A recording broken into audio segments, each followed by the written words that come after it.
Hey, everybody. How many people did we end up with? Do you remember? 16? Yeah, 16. Yeah, 16. Hi, Sherry. Welcome. Wait, share. Oh my gosh, I should have got a class list before this. Okay, and so welcome. So what we're going to do is we're going to go to ours, and then we're going to spotlight for everyone. Okay. And then, and then we're going to go to So this is where it's automatically set up to wireless go. So we're good. We're all set. And then our speakers are set to ours. We'll just make sure that we have good volume. We do. Nice. And then we'll go to our participants here. Welcome, everybody.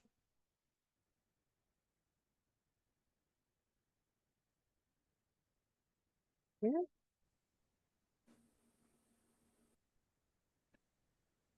We'll wait for the room. So now everybody will come in and say, welcome back, Nuri. Nuri took our class a couple days ago, so it's great to have you back. We have plenty of time, so we've got about 16 folks that are joining us today. So we're so glad to be spending the Saturday with you. We'll just hold tight and we'll get started soon, okay? And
welcome, everybody. We're so excited to have you here today.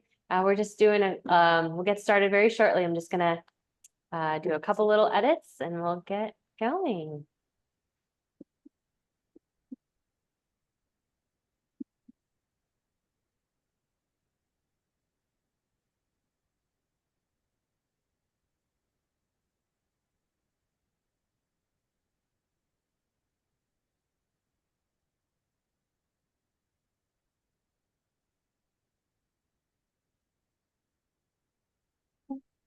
And Jocelyn says, excited to be here for class. Great way to spend a rainy afternoon. I know. Wait, is that Fiona?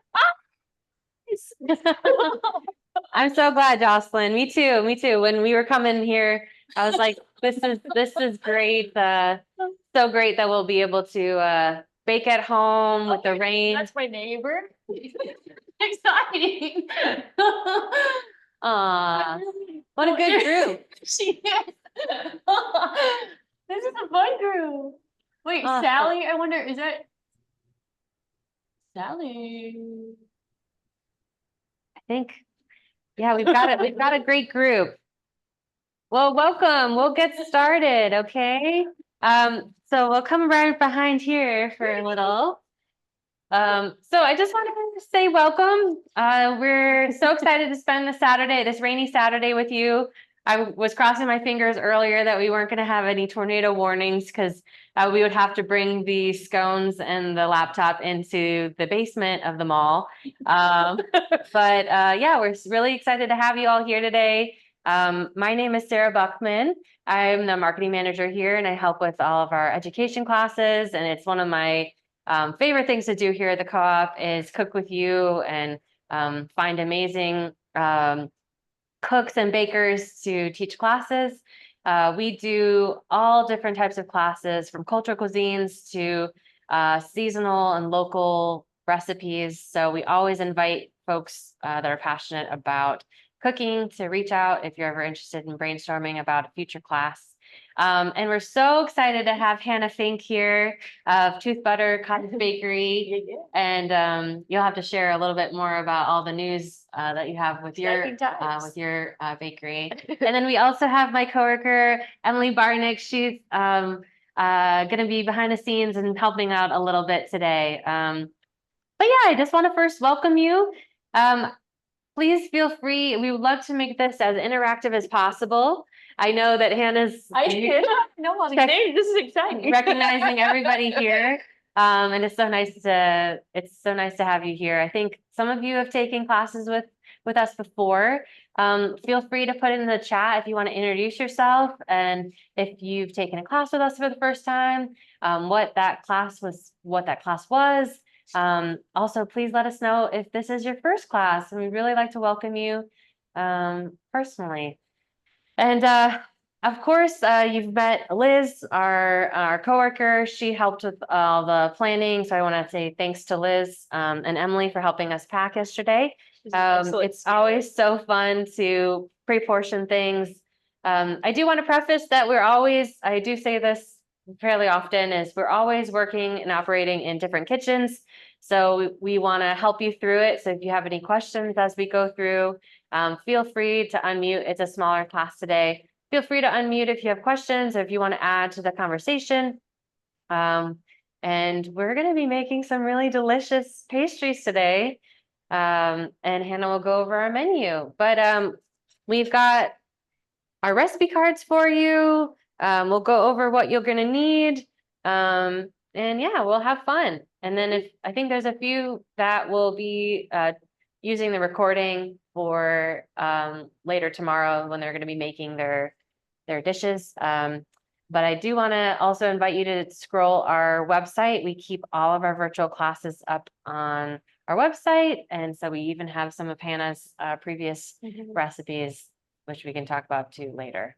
But again, welcome, and I'll pass it off to Hannah. Hannah, so great to have you back. Hello, all of my friends that are on here, and hopefully new friends. And also, to second what Sarah said, the video chat on these virtual things is a lot of fun. So I highly encourage you to chat away if you have questions or just silly things to say. Please put them in the chat.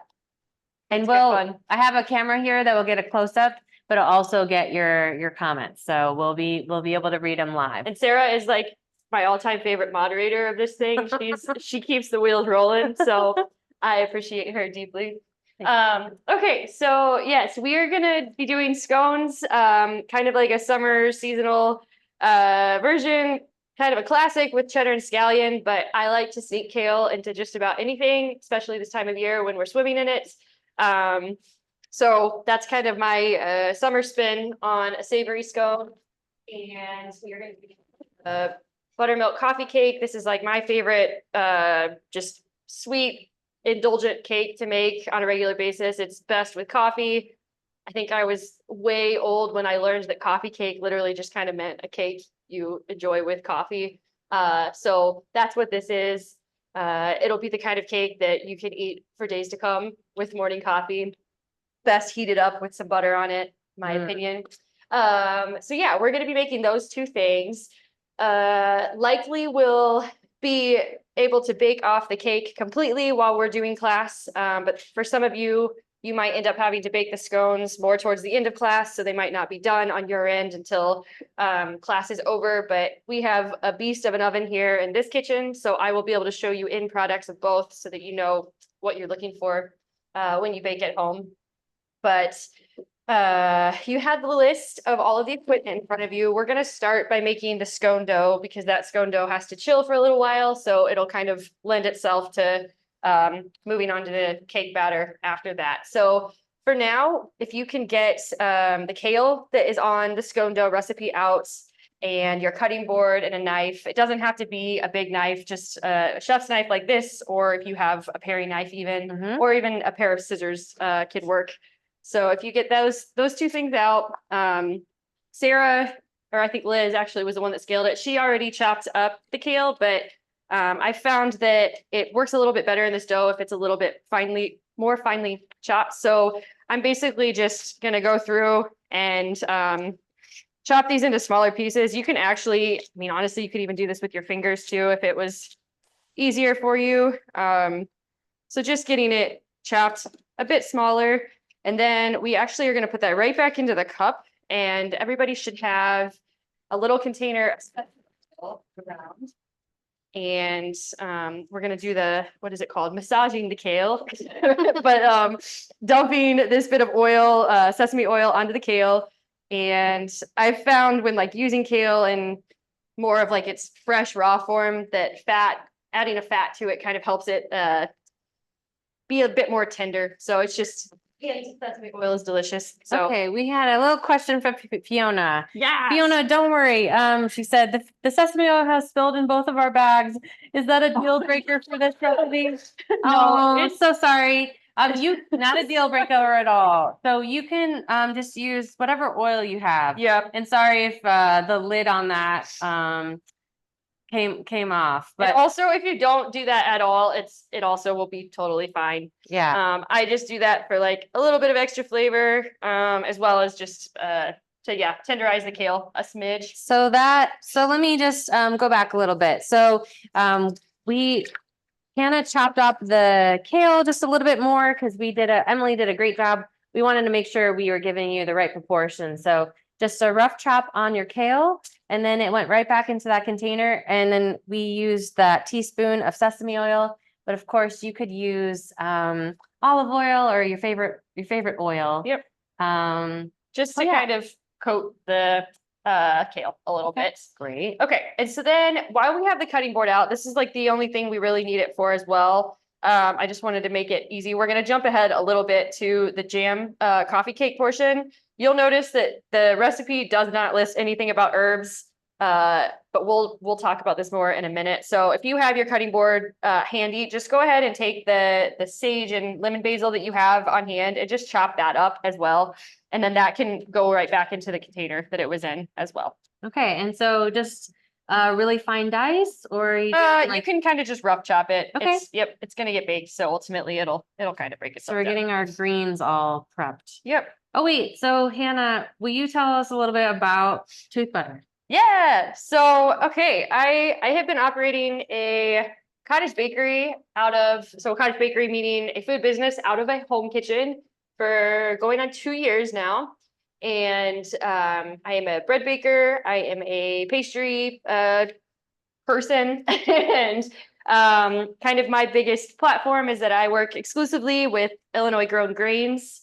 So that's what we're going to be working with here in class as well today. It's one of my favorite things to talk about in regards to my baking. I use Janie's Mill Grains, which is an organic wheat farm just north of here in Ashcombe, Illinois.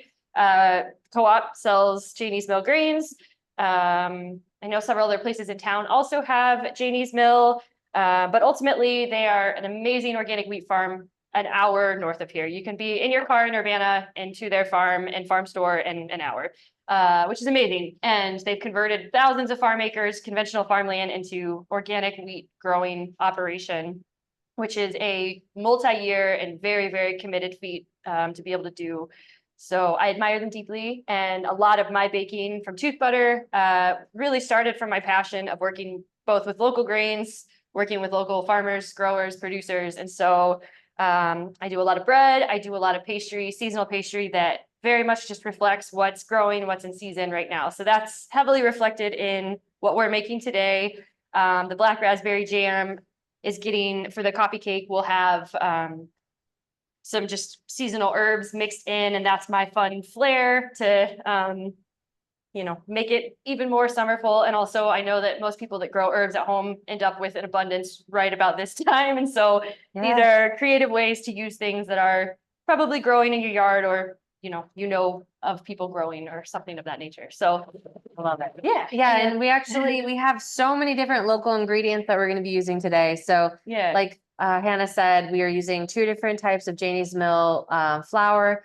One is like a dark rye flour, and one is their all-purpose flour. We've got an Iowa-based buttermilk that we're using. We're using a cooperative Wisconsin-based sour cream from Organic Valley. Our butter is local. Eggs. Our eggs are local. And this Miller is jam, technically- yeah, this jam is from Southern Illinois. So the black raspberry jam, we're really excited about it. So maybe before we dive into the scones, could we just talk about, we have, I think Liz and Emily, when you saw them yesterday, mentioned to set some things out for room temperature. So if you haven't done that yet, what we'll do is we've got one stick of butter out on the counter, and it's softening up. If yours is still in the freezer or fridge, just feel free to take it out. We can troubleshoot that. We also have we actually have our 3 eggs out on the counter, as well as the third cup of sour cream and the half cup of buttermilk. So those are the things. Be on the counter. And then since you guys are at home and home ovens take a little bit longer, we're gonna go ahead. I'm gonna turn the oven on here to start preheating it. Okay. So you can go ahead and preheat your oven to 350. That will be for the coffee cake, which is what we're gonna bake first. So go ahead and set your ovens to 350 at home. That'll be preheating then while we make scone dough. And if you did forget to set out butter or even the buttermilk or sour cream for the coffee cake, you can set those things close by to your oven, not too close to like the heat source, and probably if you have an electric top, maybe not on top either, because it'll just be a little bit too warm. But putting it nearby will give it a bit of ambient heat to bring those to room temp faster. But ultimately, if they are still a bit chilly, I can show you some tips whenever we go to mix them that will make it all better. Cool. And then can we do a quick, what are you gonna need for today? Yeah. So we have a standing mixer. I was telling them earlier, I lugged this over. I don't always use my standing mixer, but we're gonna use it today. If you have one, that's great. If not, Hand mixer is also another way. I mean, that's just essentially manual in that sense. But if you don't have any of those, the coffee cake, we can totally make work. So speak up if you don't have either when we go to mix that. And I can just kind of show you ideally what to look for. If you have like a fork or even a whisk, we can make it work. But then you'll definitely want your butter to be as soft as possible. So, but yeah, we'll troubleshoot there. So then the other things that are listed, rubber spatulas. If you have a couple, go ahead and grab a couple. I always end up like, using them for things that I didn't predict. So it's always nice to have a lot of them around. If you have like a couple forks or a spoon, even those are always going to be helpful for like whisking flour together, dry ingredients, I guess, in that sense. And then a couple mixing bowls. Ideally, if you have like 2 larger ones. So these 2 I'm going to be using. And then you have maybe a couple smaller ones, but these also could just be like regular cereal bowls, or even they could even be a bit smaller than this. So, and if you really just don't even have that many bowls, we'll be going slow enough that you could very quickly like rinse out a bowl and reuse it for the next menu item kind of thing. So that's really the most important thing. And then we talked about a baking dish on here. I am using one that the co-op had, and I think this is a 9-inch round, and it's not super deep. So this one is what we're going to use here, but everybody should have received 2 pieces of parchment. So one will be for the scones on a sheet tray, and then the other one really can go into whatever kind of baking dish you have at home. So if you have maybe like a square, like an 8x8 square baking dish, or even like a smaller round that's maybe a bit taller, really anything kind of within this 8 to 10-inch range is ideal. And then you'll just end up putting the parchment in there. So that'll kind of like, if you've got a square, it'll fill it. If you've got a round, it'll also fill it. We will just, I guess, maybe before we go to bake the cakes, if anybody feels like they have kind of like a strange baking dish, another example, honestly, could be like a loaf pan. You could certainly make this cake in a loaf pan form. So like, a bread pan or whatever. But the only things that are going to come with that is probably differing bake times. So just maybe before we go to bake, maybe put it in the chat or whatever, like whatever pan you're using, if it is any deeper than that. And I'll make note of kind of like bake times that might And sometimes glass versus other pans will have different baking times, but yeah. And then every oven is a little bit different. As some of you maybe know, this is our tiny convection oven. It's always tiny but very mighty, and it usually cooks our stuff a little bit fast. So we'll all be operating in different kitchens, but the end result is going to be so delicious. And by the end of class, it'll be so nice to have some pastries to nosh on. This is like perfect rainy day for it. Yes. Okay. So if we're all ready, so we got our kale kind of marinating in that oil. We got our herbs chopped up. So what's the next part? So we're gonna go all in on scone dough. So if you want to go ahead and just like put that recipe in front of you, there was a note on the top to just have all ingredients in the refrigerator. If for any reason you forgot on like the flour or whatever, that's totally okay. But with scones, biscuit doughs, things like that, it's so nice to have everything really, really cold so that as you're mixing the dough, everything stays really cold, especially on these humid days when temperatures inside are heavily impacted just by humidity and stuff on the outside. So if you have everything in the fridge, great. If it's just the wet ingredients, also fine. But definitely keep all of the wet ingredients in your fridge. We're gonna go ahead and pull the flour mix out. You're gonna wanna have your kale, the shredded cheese, the black pepper, and the stick of butter that's going to go into the scone dough. So go ahead and grab all of those things from your fridge. Okay. And I'll show you those before we get started too. Oh, and the scallions. And the scallions, which you chopped up. Emily, I can have you do a little close up if you like. Then we'll just add a spotlight. Okay. All right. So flour for the scones is out. And we've got shredded cheese, which is a like white cheddar. We've got scallions and black pepper, and then our stick of butter. So the most important thing to be really cold is definitely your butter and your wet ingredients. So when I go to make scone doughs or biscuit doughs, those are the things that I keep in my fridge up until the very last minute. And sometimes if I want to like chop them up and prep them early, I'll actually even put them in the freezer just to get them really nice and cold. When you're working with your warm hands and then in a warm environment, things can get warm really quickly. And that's not necessarily an ideal with scone dough. So you have your stick of butter, and what we're gonna do, either using a knife, or I didn't mention this on the list of equipment just so I didn't like muddle it up. But if you have like a dough knife at home, so like kind of like a metal dough divider, you can use that too, but a chef's knife works just fine. So I do it into quarters, and then I just do like a rough chop along the butter sticks. So you get these like almost like 1/2 inch cubes, you could call them. And then we use our knife to kind of scrape those up off of that cutting board. But then we're gonna take our bowl, one of the bigger mixing bowls that you have in front of you, and that dry mix is going to just get dumped in there. And then you're also going to add got a couple dry mixes. Oh, so I'm just gonna say it's the do you want to like one flash that on there? Yeah, it's the 1 2/3 cup of flour, the 1/4 cup of rye, and the 2 1/2 teaspoon baking powder, and the 1 1/4 teaspoon of salt.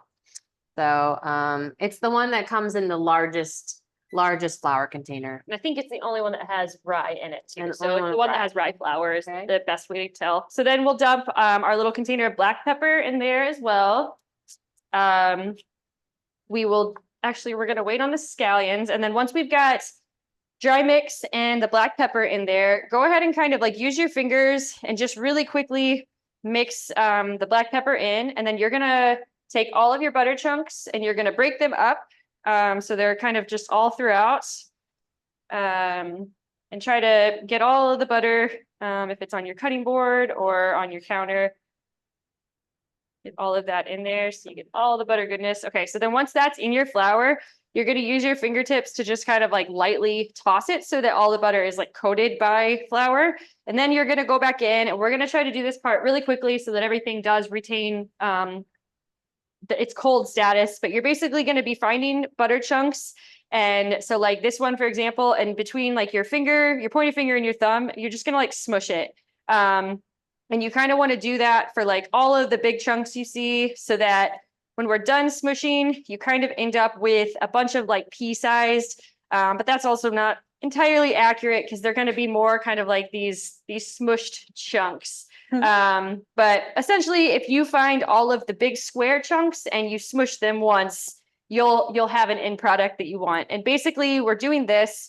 You want big chunks of butter in your scone or biscuit dough. That allows all of the like flaky layers to happen, but you don't want them to be like so big that the butter doesn't like evenly distribute itself during bake time. So we're essentially smushing them so that when it bakes, it is getting layers all throughout instead of just kind of big butter chunks. But when we do mix the dough, you'll see visible chunks of butter all the way up until bake, and that is ideal.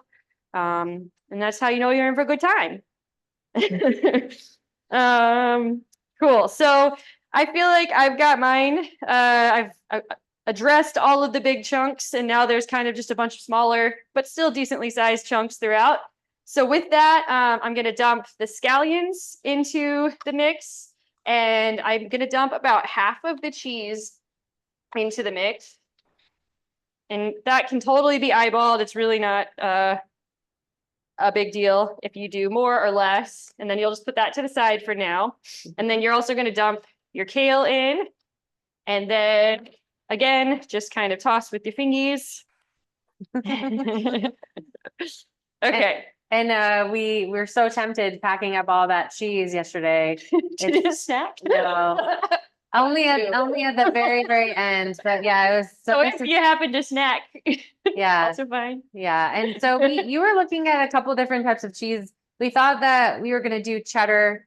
Would there be other cheeses that you would do instead? I really like a good yellow cheddar as well. I feel like that's classic in like a cheddar scallion situation, as well as like Parmesan. Really any kind of cheese you like, you could go for. Like, I know people that are really passionate about blue cheese, and I think it's the worst thing on the planet, but like people probably would like a scone with that in it. So I think any kind of cheese, if you're passionate about it. But some alternate takes you could do rather than like shredded. And this is actually one of my favorite. This is, I think, probably Tillamook, right? It's Organic Valley. Organic Valley. Okay. Well, I like the thick cut shreds like this for like all, like if you're getting shredded cheese, I like those because then they also like create nice chunky cheese spots in here. But if you have like a block of cheese at home, you could also do like really small cubes of cheese for something like this. And then when you bake that, you end up with these like really awesome, like melty spots of cheese. So cheese, all different forms, all great, except for blue cheese. And I love my blue cheese, but I get it. I get it. But anyway, okay. So we've got, in order to keep this cold, I need to stop chatting. And so we've got our dry mix. It's ready to go. You're going to kind of like create just like a small little well in your bowl. And I mean, it really is not super important, but just kind of like create it so that there is a lower spot towards the center that our wet material can go into. And so then using a rubber spatula, and then I just pulled the buttermilk that is measured for this. It's a two-third cup of buttermilk. So make sure you're using the one labeled in that fashion. The half cup is set aside for cake. So the 2/3 is what we're using. I just pulled that from the fridge, and I'm essentially going to just dump that right into the center well, and I'm going to use my rubber spatula to just get all of those dry bits. One thing to note, especially here in this instance, is since we are working with Janie's mill grains, one thing that I always like to teach when I am baking or teaching these classes using the Janie's mill grains is that all of their grains are stone milled, which what that means is that these wheat berries, when they're harvested, they are processed through two stones that spin around each other. And so they're crushed very gently. And in that process, a lot of the active components of a wheat berry remain in the flour. I call Janie's mill flour or equivalents like live flour because there's bran, germ, endosperm all happening within these flours. And then, many of their grains are sifted to certain percentages. So some of that bran is removed. Whole wheat flour is meaning that all of those brands are involved. So this flour that we're using today has some of, the wheat bran and germ removed, but because it is closer to whole grain than, a store-bought, say, King Arthur flour, it's thirstier because it's got more capacity to take on hydration. So oftentimes when I make a recipe and I know that I'm going to be using Janie's Mill grains, I will up the hydration in that recipe just slightly. That could even mean a couple tablespoons, up to sometimes a half a cup of a liquid or something like that. But I basically always just take note when I'm mixing something. If it feels drier than I'm used to, it's probably because that grain just needs more hydration. And I found with people, when they do decide to bake at home for the first time with a stone milled grain or a freshly milled grain, that's kind of the biggest troubleshooting issue. And it sometimes will lead people to thinking that like, oh, that grain sucked, I'm not going to use that again. But really it's just working with the grain and, like kind of the variables that need to change to highlight the grain. So you'll find as you work more and more with grains like Janie's Mill, those little details like more hydration lead to a very similar product to what you're used to, and oftentimes even more flavorful because the grains involved are also epic and delicious. So, okay, so with the buttermilk in the center, using your rubber spatula, I'm basically just going to be folding the flour over into the center and kind of focusing on pushing along the bottom of the bowl. And I'm going to do this a few times. It's going to feel like not much is happening, but as you keep going over time, the kind of wet bits become the dry bits and they all just start to mix together. And once you get kind of like a majority of the way there, I usually just switch to my hand because it gets more effective that way.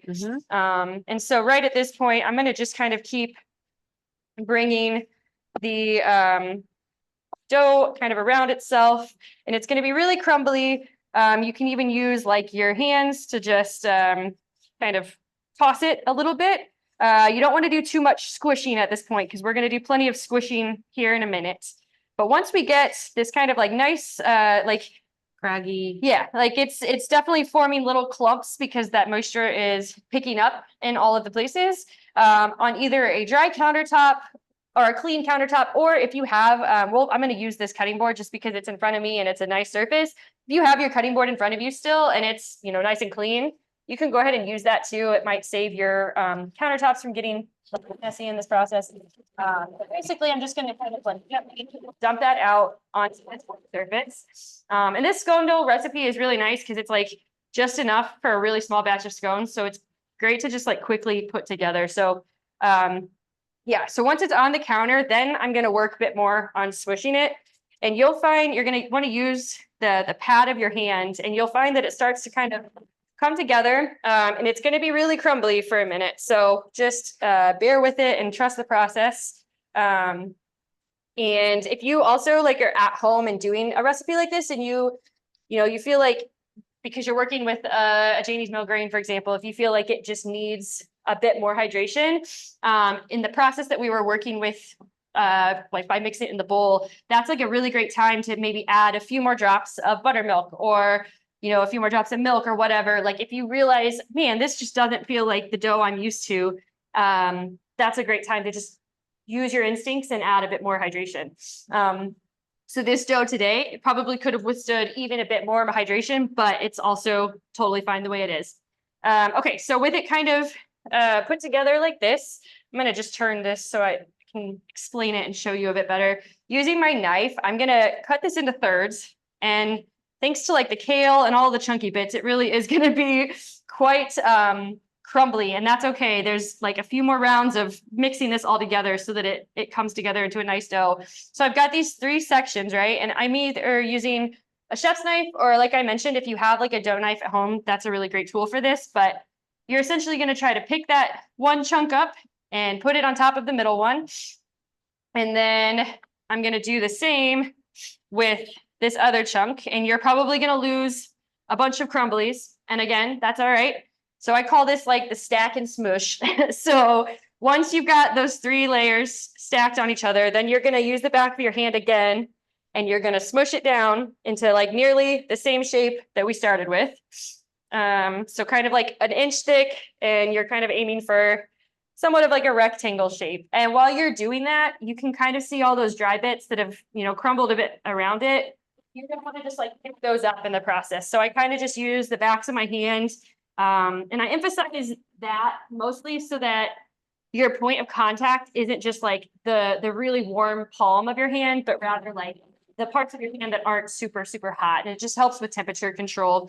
And so we've done one smush, and then I'm gonna do the same exact thing one more time. And you'll find that like this round, it kind of holds together a bit better. And it'll just feel like quite a bit different dough. And we still have those big chunks and you still of see butter. the big butter chunks. Okay, cool. So then here, this side is even better. That's where the real butter chunks are. Yeah. Okay, so then we're gonna do one more stack and smush. So then I'm gonna smush this down, and this time I'm really trying to make sure all of those kind of like crumbly bits are coming back around, and I'm smushing it down to about I would say like an inch to an inch and a half thick. And then you'll have kind of like edges that maybe are crumbly, and we can kind of just squish those together. There's oftentimes like a lot of hullabaloo about like not wanting to overwork like biscuit or pie dough. And I have found over many years that like the warning of not overworking a dough like that is often like premature, and people then prematurely or like underwork dough in fear of not overworking it. But these kind of doughs can withstand a good bit of oomph, and you kind of have to use it sometimes to get them to like the quality you want. So with this kind of like inch thick, you're gonna take your knife, and you have a few options here for scones. I'm gonna do square, so I'm literally just gonna cut this into 4 quarters. But you could also do, let's see here. I guess this square isn't quite big enough to do rectangles, because if we did, actually, I take that back. We could do triangle down the center, and then you could cut that into 2 triangles. So if you want triangle shaped scones, you can do that. I'm just going to do straightforward squares, because those are just easy. And then, yeah, so then we've got, you know, these nice chunks. And if you have a sheet pan set aside for baking these, go ahead and you can put this scone dough straight onto that. And we have the parchment paper on there for you. So one of the parchment papers is reserved for that. And if for any reason they look good. If for any reason the sheet pan that you're using doesn't fit in your refrigerator, just take a plate out of your counter or your cabinet for now and put these scone biscuits, whatever, on the plate. And that's going to go into your refrigerator for now to chill for like 45 minutes. It's cool. All right. So now can be a little cleanup moment. If you have any questions, feel free to ask Sarah and she can relay. Yeah, let us know. You're probably in the middle. Maybe you're still working your dough. Also fine. And you've got crumbly hands and you can't type. But yeah, has anybody used Janie's Mill dough before, or Janie's Mill flour before, or made scones? I know I haven't made scones with Janie's, but I love one of my favorite scones is also a buttermilk scone, but it has frozen raspberries, and so they really kind of are just so good. And we're about to get a lot more berries in, and I've even done peach scones. That would be really good, kind of chunks of. But it's really nice to do a savory. And I would say one of the benefits of working with like a local farmer, grain farmer, is that they grow a variety of grains, oftentimes for like beneficial reasons for their farm. But what is awesome about that is coming from an organic wheat farm like Janie's Mill, you get a lot of really awesome edible grains out of the mix. And so Janie's Mill grows buckwheat, they grow oats. We're actually using Janie's Mill oats today. So like there are what else? Buckwheat, oats, a lot of different heirloom grains are grown out on their farm. And so that with different grains comes different flavors. And so like Sarah's talking about like a frozen raspberry scone. And the first thing I think of is adding like buckwheat flour to the thing. Not entirely buckwheat because it's quite a bit different than a wheat flour, but grains impart so much flavor. And one of the goals I have of teaching these classes and using the grains I do is to teach people that grains equal flavor, and you can get so creative with the things you know well, just by using grains that are different than what you're used to. So, okay, so I'm gonna get this. And Kayla, oh, you're so sweet. Kayla says, I remember your Irish soda bread scones, Sarah. I still make them. So a couple years ago, hey Kayla, I didn't know that you were taking this class today. Kayla's taken like a ton of our virtual classes. And there was one year, I think, one year I did like an Irish stew, like an Irish beef stew, and we did Irish soda bread scones. And that was so tasty. I'm so glad. And I made an adaptation of my uncle's Irish soda bread that is so it had little raisins in them and a little bit of caraway seeds. It's pretty tasty with some Kerrygold butter. You can't go wrong. Oh, thanks, Kayla. Okay, so we're cleaning up and we're gonna move on to our cake. So just for a side note too, with the scones, all you really should have left is like a little bit of the shredded cheese and then your egg, and we'll just set those to the side for now. Okay. And then if you're passionate enough about reusing containers, my favorite thing about these classes is you end up with like this fun collection of deli cups, which are my, I can't live without them. So feel free to like wash these up and then have this fun collection of different sized containers in your kitchen. It'll come in handy random times, I promise. Sherry says your focaccia is the best. Side note. Yes. Thank you. We taught that in a class in here. Yes. Actually, every bread class that I teach focaccia because one, it's a superior bread, but two, it's like all of the fun of fermentation, but none of the worry of having to teach how to shape bread. You get to just make a really awesome dough and then plop it into a pan. So if you're interested in learning to make your own bread, I teach sourdough focaccia classes a couple of times every season, typically out at Allerton. There's more information about that on my website, which is toothbuttercu.com. So I'll put that in the chat. And Cool. Kathy, hi Kathy. Kathy's been one of our amazing featured artists. And you've been taking some classes with us, Kathy. Kathy said, just checking, I have 8 scone sections. Okay. So Sure. yeah. Yeah, So sure. it'll just be I a think little it bit smaller. Yeah, it's probably just a matter of like, one, how far out you smushed the dough. So they might be maybe not as tall, they might be shorter. And yeah, how you cut it, they might just be smaller. It's probably hard to translate on a video, like how big I cut ours. They're chunky ones. They're quite large. So Yeah. cutting them small is no problem. You'll just want to pay attention, like while they're in the oven, they might bake a little bit faster because they're smaller. But with the scones, I'll be teaching you for baking. You're really going to be looking for like color on them. So it makes it nice to know when yours are done because you can kind of peek in there, see the color that they are, and decide whether or not you want to like. So Kathy, I would probably say you might even be looking at like a half the cooking time, or you might want to just do a little bit more double checking on how they're doing when you do put them in. Or if you have so many, you don't want to cook all 8 scones, you could still put them in the freezer and bake off the ones that you actually want to eat, which is the best surprise for your future self, you know, I do that. Not best surprise for your future self. I learned a really hard life lesson through scones not that long ago. Like I kind of was, how did I never know this? Holding scone dough in the refrigerator is a lot different than holding scone dough in the freezer because of one ingredient, and it's baking powder.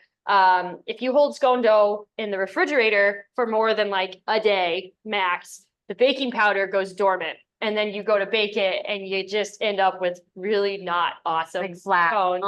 Versus if you mix the dough and it goes straight to the freezer, that baking powder is preserved in a different way. So learn from me on that. I was really disappointed. It also happened to be like for a bake for other people. So it wasn't a fun lesson, but I learned it. So okay, passing it on. Okay, so we're going to be moving on then to the coffee cake. So at this point, I'm assuming most people's ovens are probably preheated to 350, which is awesome. If not, go ahead and even just do that now. I'm sure by the time we're ready to put this in the oven, it'll be preheated. So we're going to be baking the coffee cake first. We're going to mix the batter, assemble the cake, and we're going to be baking that off.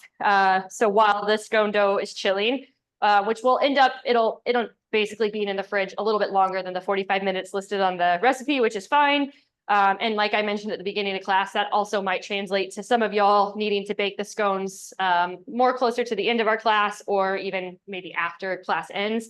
But the benefit of, or the, I guess, plus side of that is that with this beast of an oven, I'll be able to bake both of them, and you guys will be able to see the end result on both of them. So, okay.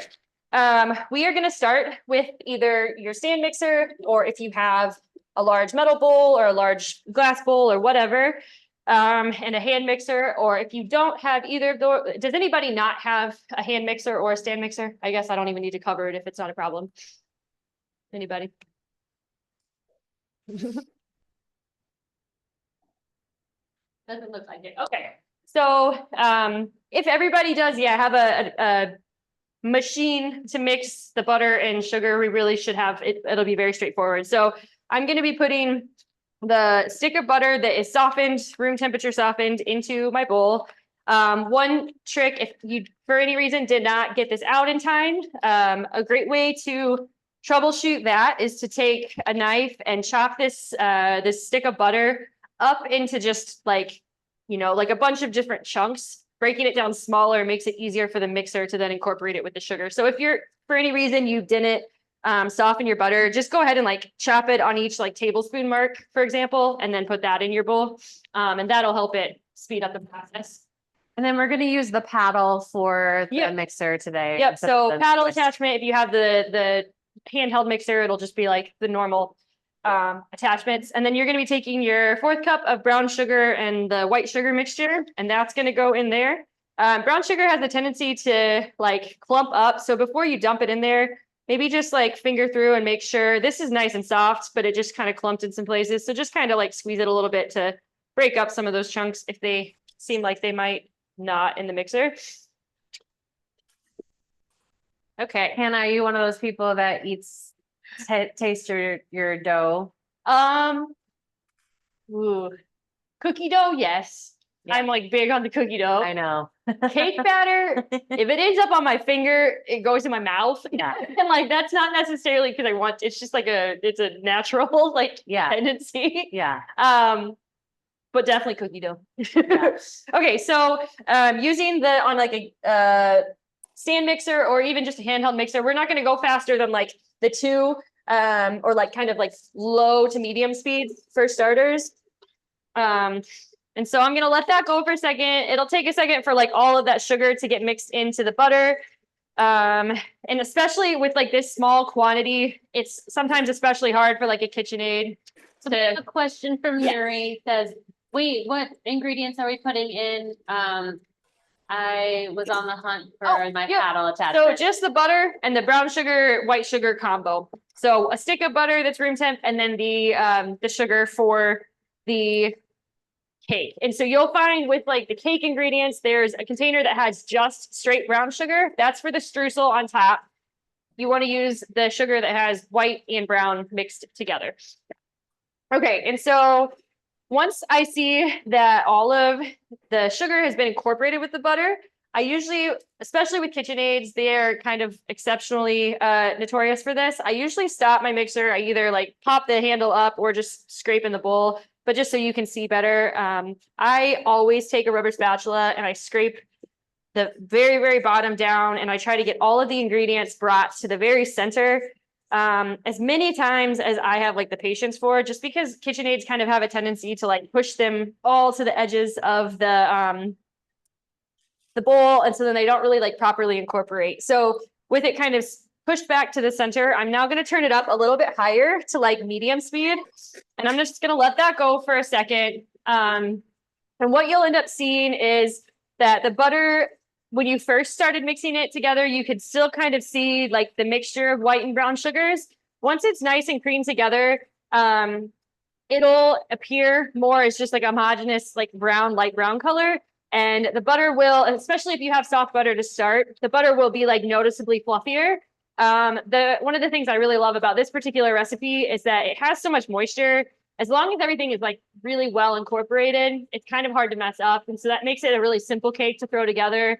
It makes it the kind of thing I reach for when I like don't have the patience to like really make something super Yeah. spectacular. So I like this recipe a lot. It's like a staple for me, and it's a great way to use up like summer fruits or summer jams. Or if you are the kind of person that just keeps, you know, preserves in your freezer or whatever, like this can be made all year round with all different types of jams. And so I am going to scrape one more time.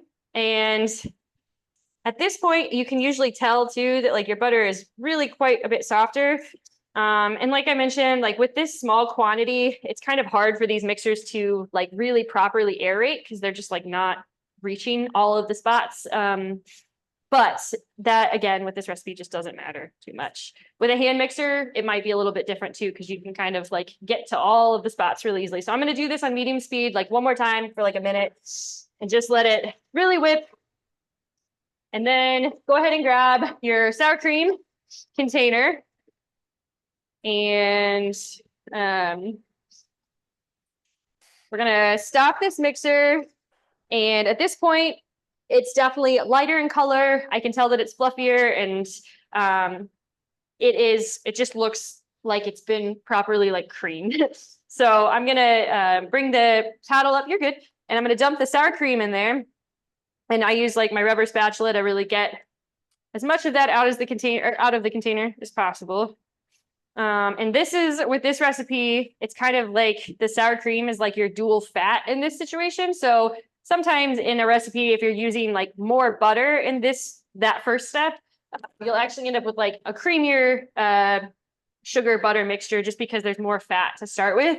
So we're not adding all the fat right away. So now after this mix, it'll really probably appear as like properly creamed if you're used to seeing that. So we're gonna run this on medium for just a minute, and then I'm gonna scrape the bowl again because I can tell that it's just mostly pushing it around, and you don't want that like dense sugar butter mixture underneath to go without being mixed into the whole some of it. So I'm just scraping it one more time, and then I usually just kind of use the paddle to like scrape the backs of my spatula off, and I'm gonna blast that one more time. And while that's going, I'm going to grab my eggs, and I'm going to actually turn my mixer down to just slow stir. If you have a hand mixer, then you can just completely turn it off. But I'm going to use 2 of the eggs. The third egg that you have is set aside. So we're just using 2 eggs in this recipe. I'm going to crack one into my bowl, which is always the risky move if you lose an eggshell, but I take that risk.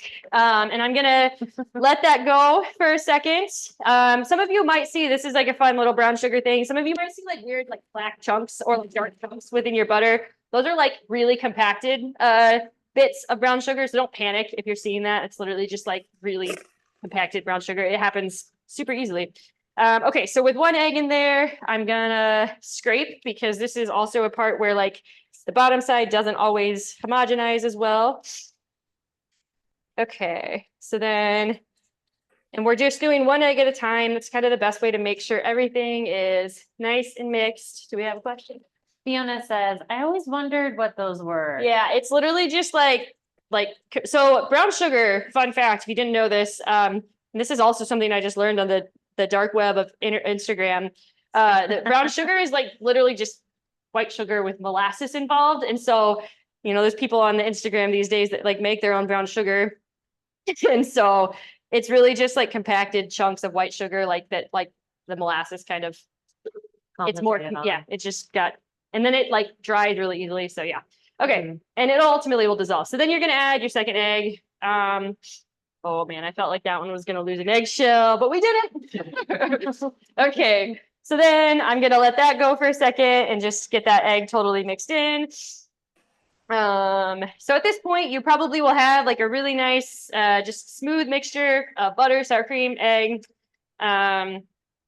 maybe 1 more scrape, just especially if you have like a KitchenAid spatula, sometimes like you'll get chunks that land like on the top of the paddle that don't even like touch the rest of the batter. So I just try to be thorough. It's really nice. Yeah, and it's like the kind of thing that sometimes I have more like motivation to do that than others. Today I'm doing it just so that I show you like the best example, but sometimes I just like am not as thorough with scraping down, but then that also kind of shows in your final batter occasionally. So Okay.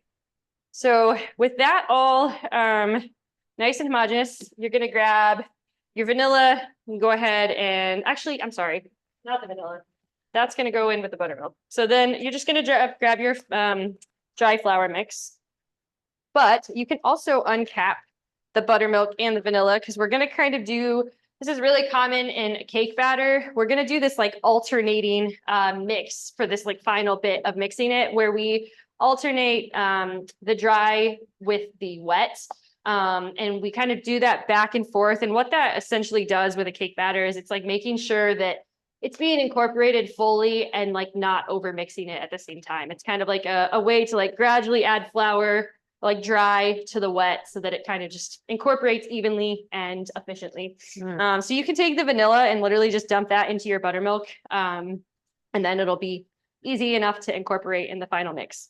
So with your flour, is everybody like on board and ready at this point? I don't see any questions popping up. So you can take your flour and just kind of dump like, I put a third, but essentially just like dump a portion of the dry mix in there. And you're gonna turn your mixer either on low or if you have a hand mixer on low, let that go. And while it's actively mixing, go ahead and dump like a third of the buttermilk as well. And then you'll go back and you'll just dump a third of the dry mix. And while that's mixing, go ahead and drizzle like a third of the buttermilk in. And at this point, I'll sometimes stop and just do like a really quick scrape because those dry bits can kind of get stuck. And Tuna says we're a little behind you. That's okay. that's all good. Which flour are we using? There's 2 containers. Oh, good point. That one should have like baking soda and salt in it. It's 1.5 cups flour, 1 teaspoon baking soda, and a 1/2 teaspoon of salt. Does that work okay? Oh, cool. Okay. So at this point, I've dumped about 2/3 of the flour in and about 2/3 of the buttermilk mixture. All you really need to know about this alternating method is that I typically try to end on the wet mixture as like the last thing I'm dumping in. So I am going to go ahead and dump the last of the dry flour in, and I'm going to go ahead and is everybody like caught up enough? I can finish this off. I think. So right now we're just alternating the flour with the buttermilk. The buttermilk has the vanilla in it. Yep. So we're just alternating. Cool. So I'm gonna go ahead and run that on low. I'm gonna dump the buttermilk and I'm only gonna let that run for just a few seconds. When I stop it, I'll see that there still is quite a bit of dry flour in there. So I'm gonna go ahead and take this bowl off of my stand mixer. So this will be a good time for if anybody needs to catch up. I'll wait a second. And so you'll notice there still are plenty of like dry bits and wet bits kind of all mixed together. And I emphasize finishing off cake batter mixes by hand, just so that you don't accidentally overmix. I feel like KitchenAids or even hand mixers, like their slowest speed is oftentimes like so much faster than what your hands can do. And so it's just not truly like all that slow. So I like to finish off cake batters by hand, just so that I kind of ensure that they remain nice and fluffy. So with, I'll try a little of that. yep, we're coming back. Oops, that was loud. That Okay. buttermilk. And The the buttermilk vanilla. and the sour cream kind of Yep. add that nice tang, and that will be really great. And it's for- also like a lot of moisture for a really like dense, delicious cake. Mhm. So then with my rubber spatula, I'm gonna basically just make sure I am really fully incorporating this. And so you'll likely find like there was kind of like a runnier liquid towards the bottom, and that's just because like the paddle didn't reach it. And you'll find that there's, dry flour along the sides of the bowl. That's one of the nice things about this batter is that really like if they all get incorporated by the end, then you're good. So I'm kind of just, like scraping the bottom and swooping it over and making sure that I feel like that cake batter is just nice and homogeneous and smooth. And especially like if you had all of your ingredients room temp, you'll find that this batter will be a lot smoother. If some of your ingredients were maybe a bit colder before class, you might have kind of like a grainier looking batter. And I found with this recipe that doesn't really matter so much. Like it'll bake just fine. Okay, so I have the round baking dish that I'm going to be using, and I have my parchment pressed into there. A quick tip, if you ever are like angry and can't get a parchment to hang out, if you take like just a smidge of butter or a fat, like if you have like cooking spray even, and just kind of like rub it around on the bottom, it becomes like a space for that paper to stick to. And then that makes it easier for you then to like dump your batter in. So she just scrapes like the teeniest bit Yeah. of And that's butter from really this. just if you don't have patience to deal with like pushing that in there. Kind of section. That's a clever idea. So she Um, scraped just a tiny like fingerful of butter and then put it on the bottom part of the pan and then stuck the parchment over it. Okay, so then I'm using my rubber spatula and I'm scraping as much. I'm the kind of person that likes to really like clean a bowl. So I'm gonna be like hyper fixating for a second to make sure I get as much of that cake batter out of this bowl as possible. But I use my rubber spatula to do that. And we're gonna work on that for a second. So all of the batter is going into the bowl. I've seen other recipes where you do a portion of Yeah, and the batter and then you layer the jam in between the layers, but this dough may or may not work for that. I feel like usually those are like a bit denser doughs, like they're drier, so that you kind of have some support. yeah. So with this, I'm going to use my spatula, or if you have a clean spoon around, I almost recommend using that instead, just because it's going to be clean, so the dough is going to cling to it a little less. But I'm going to take the back of my spoon and I'm going to basically smooth this cake batter out to the very, very edges of the pan. And I try super hard. It's a little bit tougher with the parchment just because the parchment, of course, isn't like entirely conformed. But what your kind of target is getting it all the way out to the edges of the pan.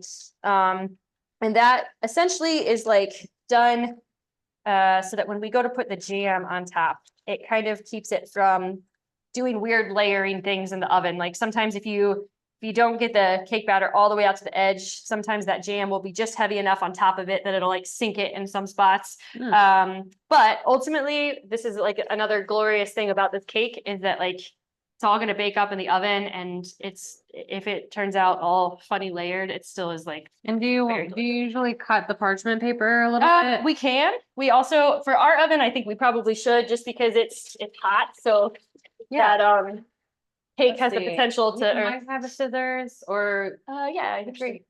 Is that on the right side? No, that's the candle putter. let's see. We'll go searching for one. Either way, I'm gonna put that to the side. And the next step is gonna be making the streusel that's gonna go on the very, very top of it. And actually, why don't we go ahead? We'll do the jam first, and then we'll do the streusel last. Kind of go in succession. So we do want to just quickly say we gave you more jam than you'll probably need. So the recipe says we want 1.5 cups of jam. So and that's also kind of just a guesstimate too. So I'll show you what you're aiming for, then you can kind of decide like how dense you want jam. Jammy it. So I mentioned, I think I mentioned in the recipe.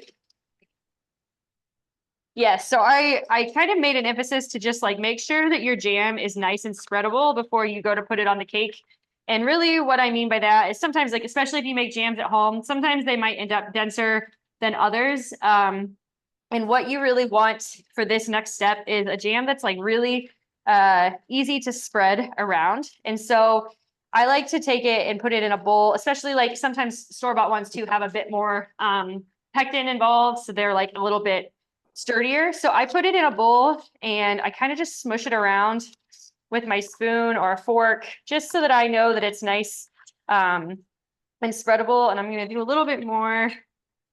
And at this point too, you can take your herbs that we chopped up earlier, the sage and the lemon basil, and you can just dump those into the jam as well. And so that's kind of like, it's not mentioned on the recipe, but mostly just because like whatever jam you choose to use for this recipe, it can kind of just be like whatever you enjoy or whatever you're in the mood for. So today we're using the black raspberry jam. I like pairing summer berries with summer herbs. It's just like a natural pairing. And so this is like a fun way, like I said, to just use up some things that you have in your garden likely, or if you don't, you can get all of these herbs at the farmer's market. You can usually get black raspberries, red raspberries, blackberries, blueberries, all the berries this time of year. We're like super abundant in them. So this is just a fun way to use them.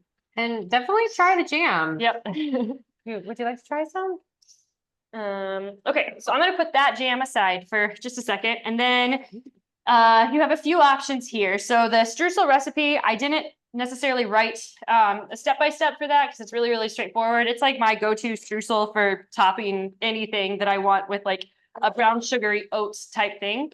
So Can I just stop you really quick? Can I just let you people know we used about, sorry, not to stop No, you, you're but I was realizing we used about half of the jam. So you can decide what you want to do. If you want to use a little bit more, but that's where we kind of stopped. And so once we do go to put that on the cake, if we realize like, oh, we might need a bit more, then we can go from there. But I feel like half of the jar is probably a good starting point. So Hannah, do you want to try a little jam? I mean, sure. We're gonna go around the store really fast and offer some jams. Yeah. Jam tasting. And I think it would be nice. So the That'll be sage and delicious with the lemon basil come from Sola or that came from my backyard. Actually. Nice. But we actually out at Sola, in the community classroom, we have all sorts of herbs growing. Like sage, I know. Fiona, you can chime in. There's sage, there's basil, there's thyme. Fiona and Wesley say, "Ayo." So yeah. Great. Okay, so the streusel, you have a couple of options. If you have a microwave nearby, that's definitely probably the quickest way to melt butter. But if you have like a stovetop and a small pan, also straightforward. So I'm going to be melting a half a cup of butter, which is just a stick of butter. And I'm going to do it in this bowl because it's just easy. And then I'll be able to mix the whole shebang in there. So are we going to microwave it? Yep, we'll go ahead and microwave ours. Probably, I would say with like a stick of butter that's probably room temp, like no more than a minute will probably be necessary. So I'm going to do like 30 seconds. If I need to add a little bit more time, I will. I don't want the bowl to be really hot because I have to touch it.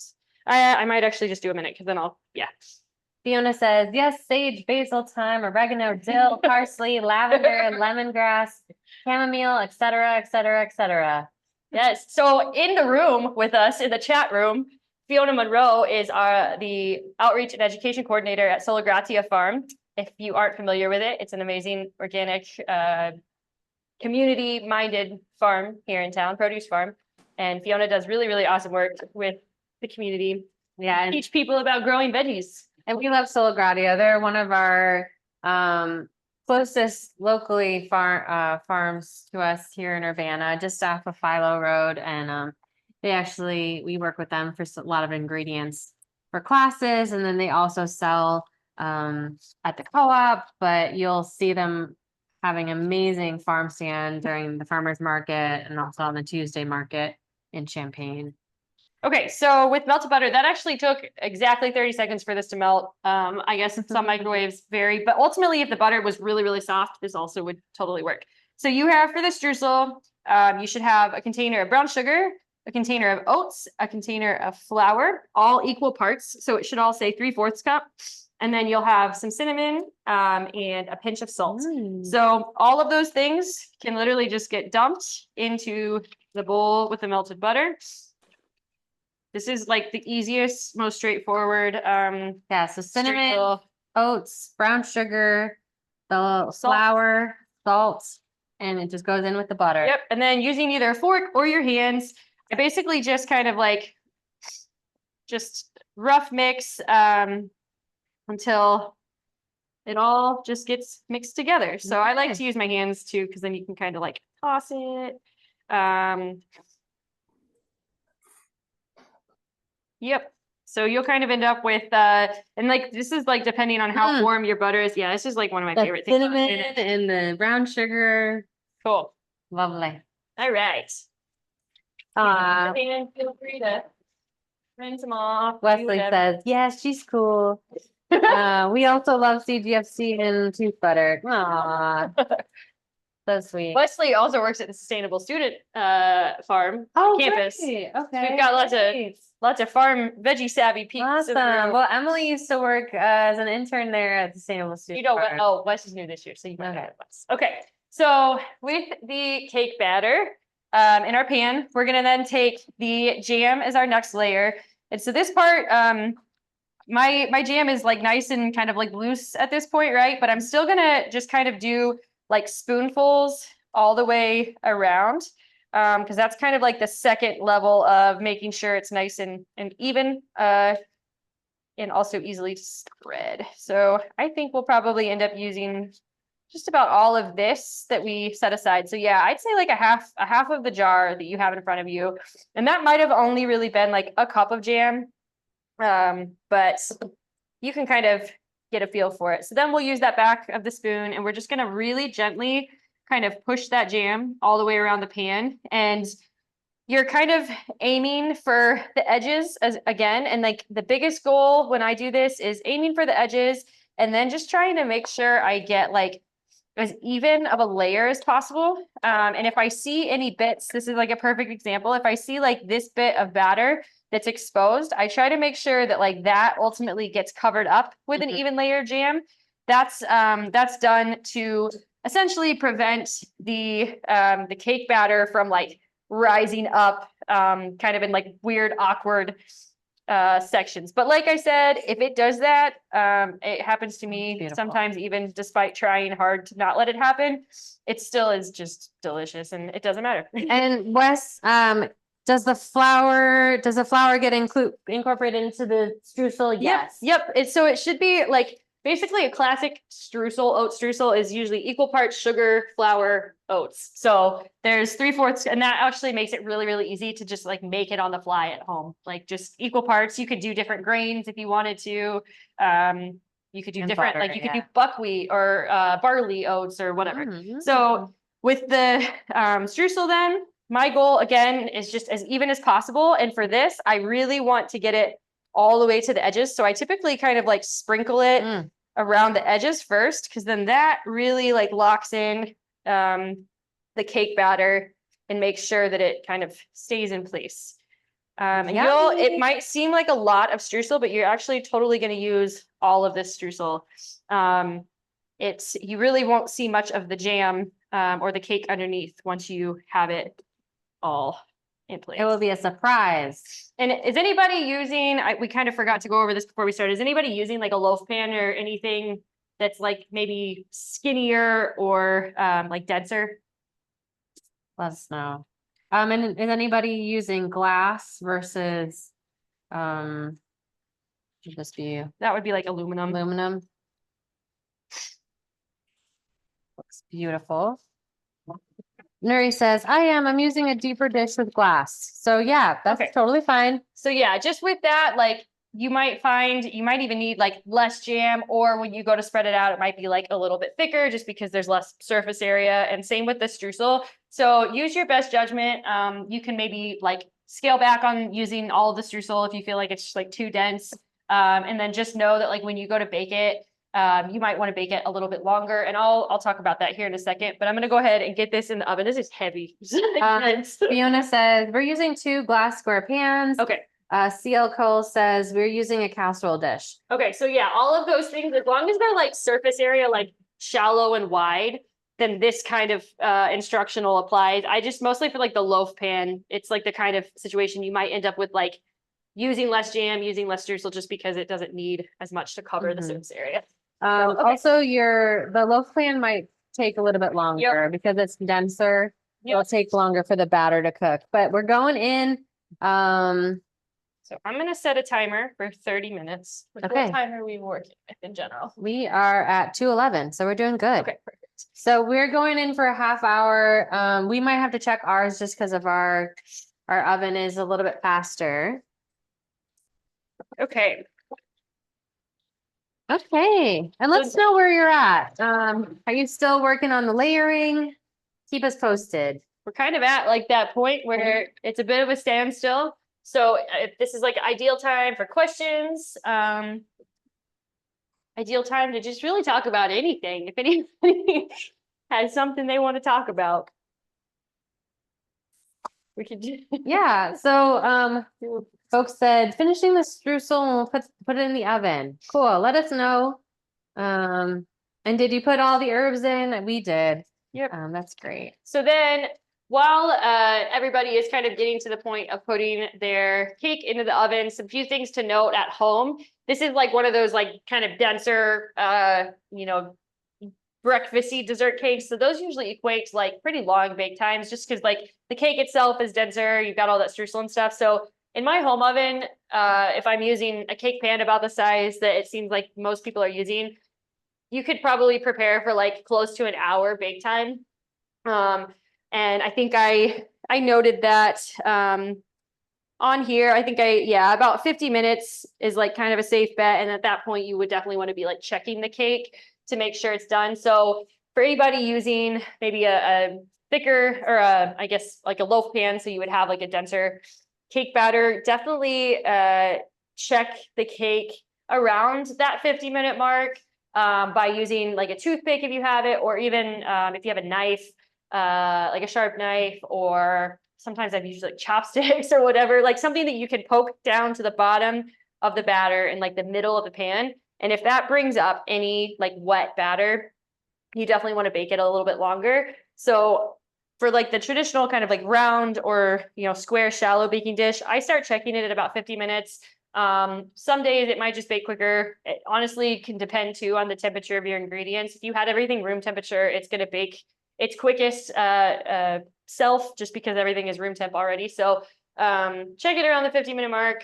And you said 15, 50. 50. So yeah, on the recipe, I have to bake for 30 minutes. So when you go to put it in the oven here in a minute, you're going to bake it for 30 minutes. At that point, I always just like to rotate it.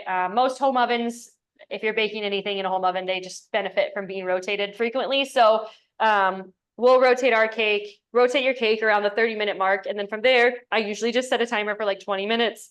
And then at that point, that's when I'm really like paying attention to the doneness of the cake. I like it to be like just to the done mark and not too far beyond. But it typically in a home oven can take, you know, anywhere from that 50-minute mark to like an hour to be really done. So we're gonna then, be kind of in a standstill in terms of prepping. We really have everything prepped that we need to do.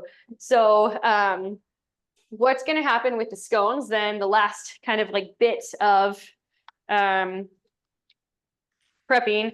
If you have, this is kind of just like a random thing I just thought of, and if you don't have this any longer, it's totally fine. But I have this extra container that I had buttermilk in from the scones. And I'm gonna grab that, and because it still has like a little bit of buttermilk in it. And I'm gonna use this as my like egg wash container, just to add like a little bit of extra cream to the egg. That's totally not necessary. This is just like a thing I'm doing. But and it's also not making another dirty bowl.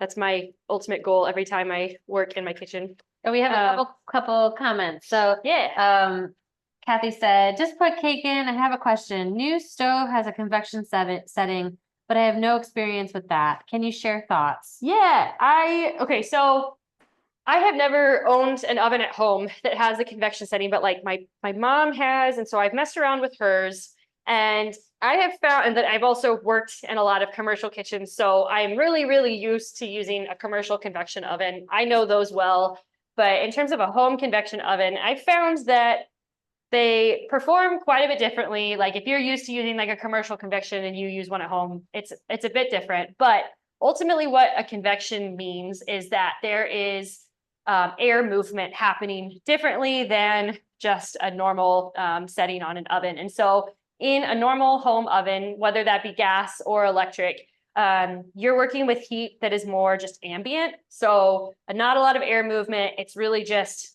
ambient, all surrounding heat, versus when you have a convection setting, there is air movement involved. So oftentimes fans like in the back of your oven or on the sides, top, wherever, and they're moving air, which then equates to heat moving faster. Sometimes can mean that you're getting a more even bake because there's hot air moving faster around. but sometimes that can lead to a bit too intense of a heat for some things. And so for a cake, I have never really found a reason that they would need a convection, environment to thrive in. Of course, I've made a lot of cakes at home at work in a convection oven. So I've learned the ways to do it, and it oftentimes translates to, slightly lower temperatures. So like the perfect example, the oven that we're using today, I lowered it to 325. I dropped the temperature 25 degrees to account for the fact that there's hot air moving faster on that cake, because that essentially means that things bake quicker. So if you have a new oven at home, you have the convection setting, there's really no reason to turn it on for the cake. However, I will say with the scones that we'll bake, you might just mess around with it, because it honestly, things like biscuits and scones, I have found those to bake better in a commercial setting because of that really hot moving air. So for like experimentation purposes with your new oven today, it might be fun to try it that way. Like bake the cake, normal settings, and then try your oven on the convection setting for the biscuit or the scones. Because it essentially gives that hot air blast a lot quicker. So for something like a scone that rises, it kind of like it hits them with intense heat quickly to help them rise fast. So I hope that answers. And Kathy, I've also used, I had to get a new stove because mine died about a year ago. And so I have been utilizing the convection oven.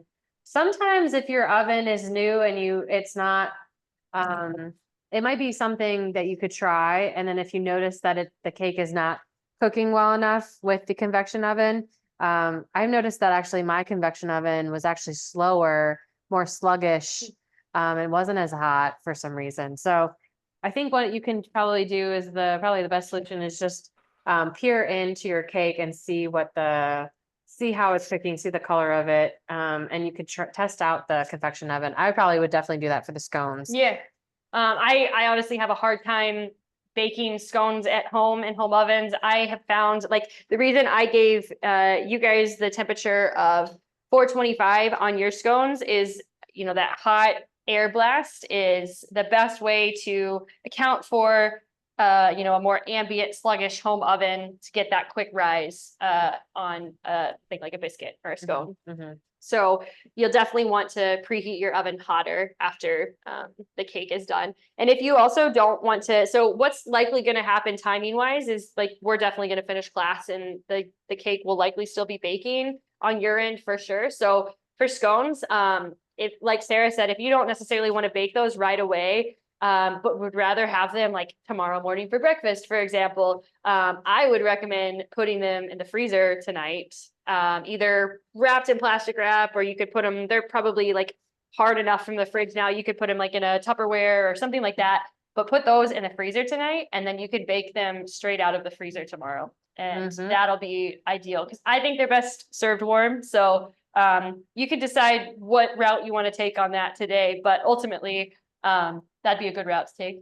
And I'm going to be able to show you kind of how I'm going to finish them off before putting them in the oven. And then if we end up having enough time, I'll definitely show you what to look for when they are done baking. But essentially with a scone, with a biscuit, you think of kind of like just the golden brown coloring.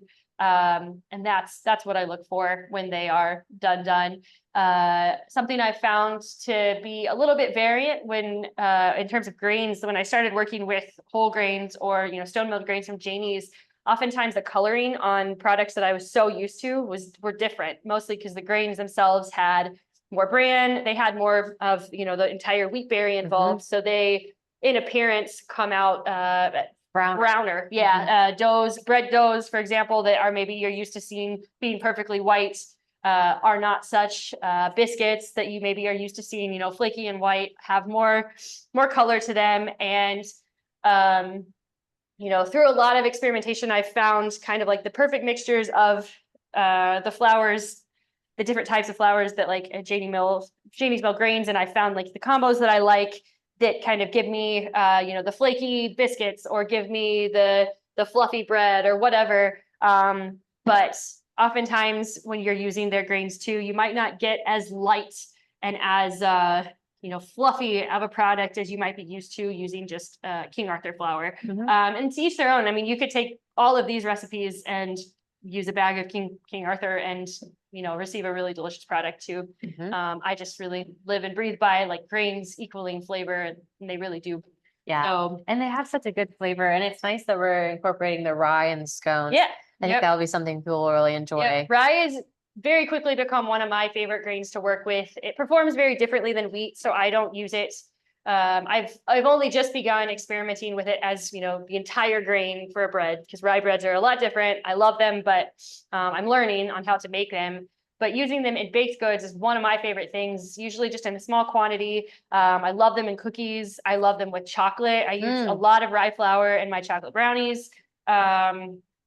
And then like in the scones, for example, since they are savory leaning, that rye grain, it adds just another level of flavor within the scone that you might not necessarily pinpoint when you try it, but it equates to just a more well-rounded flavor in a product. So I can smell our cake pretty intensely. So I'm going to go ahead and check on it now. I have a feeling that it's probably moving right along in this oven. So I'm going to go ahead and check it and probably just turn it while I'm at it. And then Sarah, can you hand me the second sheet pan? You got it. I'm going to put it on that just in case. Oh, wait, does this fit in there? Yes, Yeah. it does. So Ooh, I'm this is, smelling the cinnamon. yes, another little quick, Here, let me get the camera going really quick. I'll get you a close-up with the oven. so if you're using a round pan or even just a square dish or whatever, something I like to do at home, and this just kind of ensures that you don't end up with any messes on the bottom of your oven.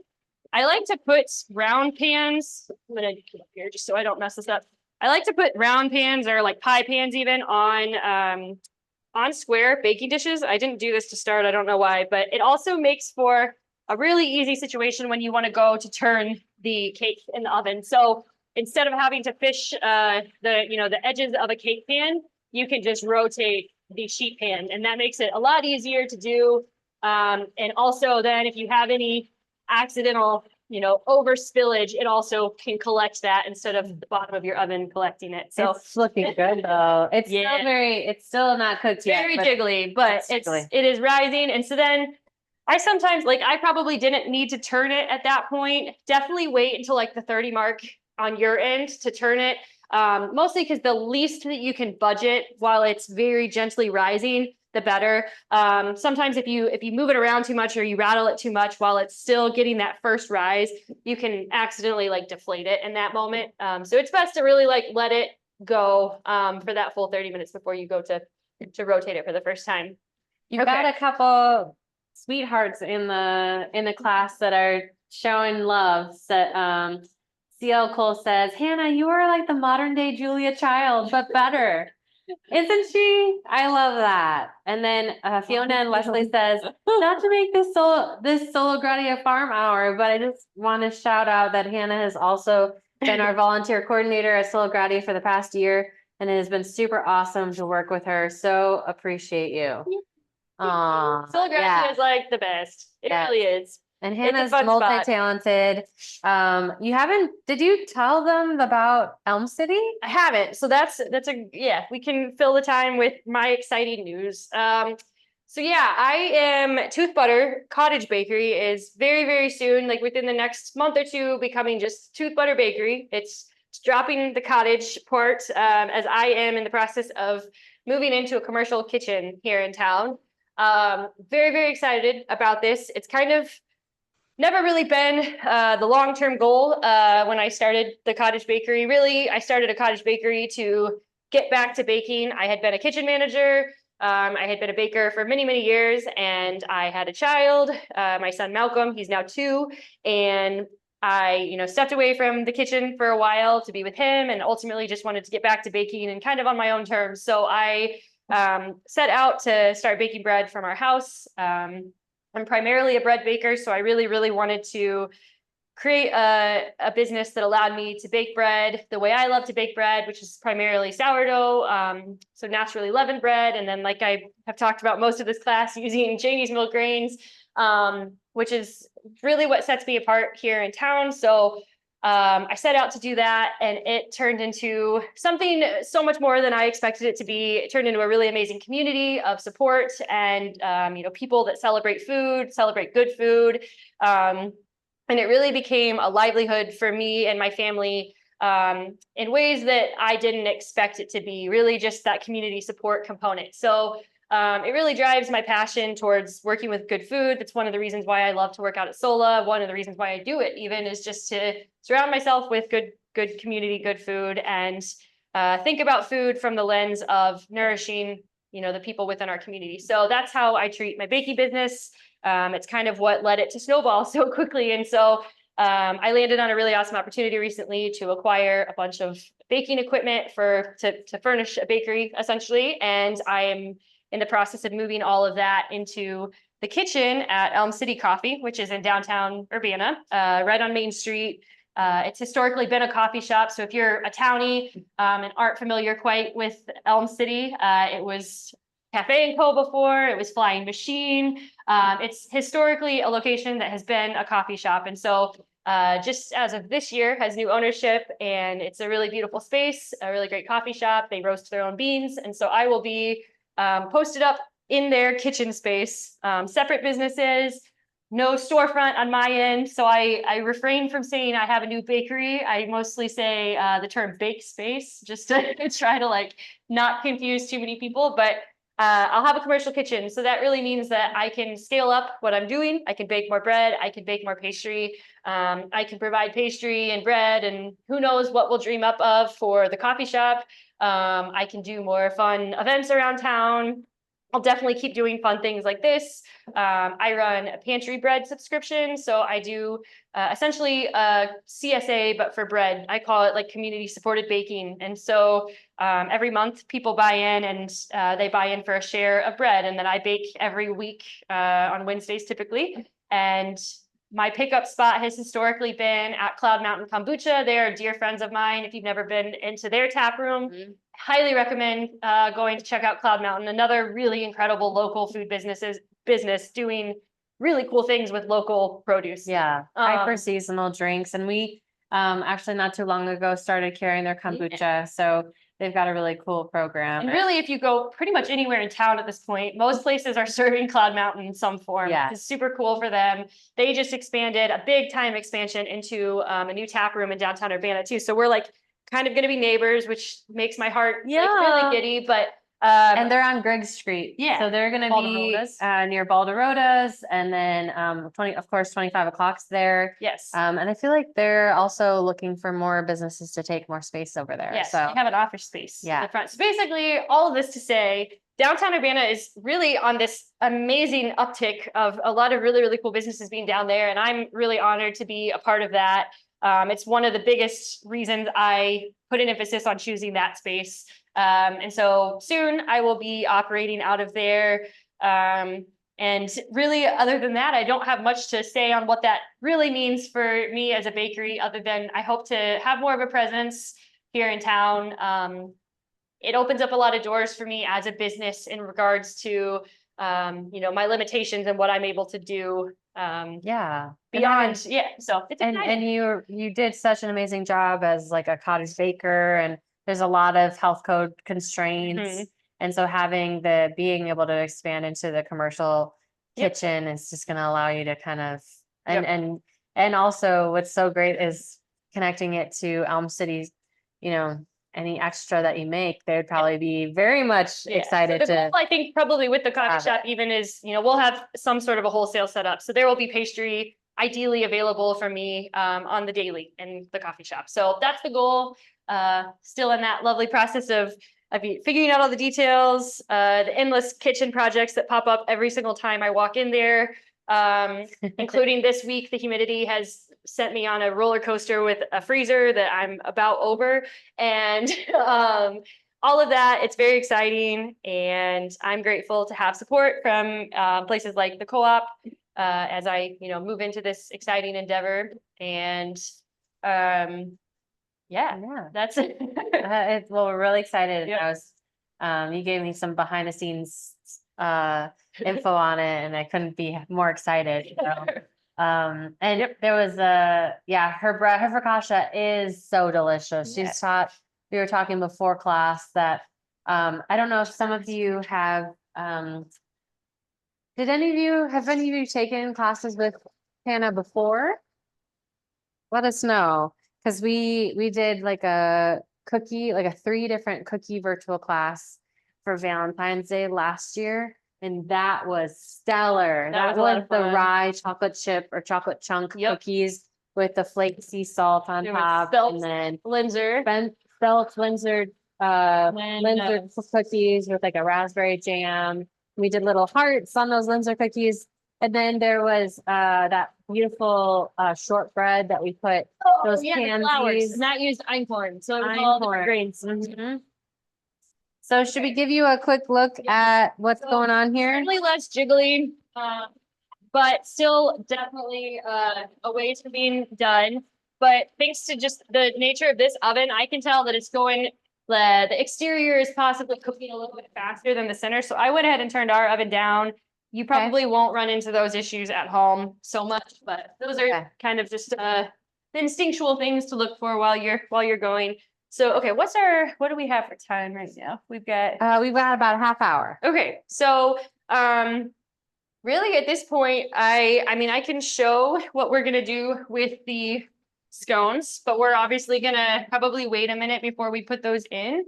Look at how pretty. So yeah, we've got these awesome scones. So like I was saying, like coming out of the fridge, they kind of hold their own. So if at home you would rather bake them off in the morning so that you get like nice, fresh, warm, like savory scones, go ahead and like put them either on a plate or in a Tupperware or whatever. But you could put these straight into the freezer.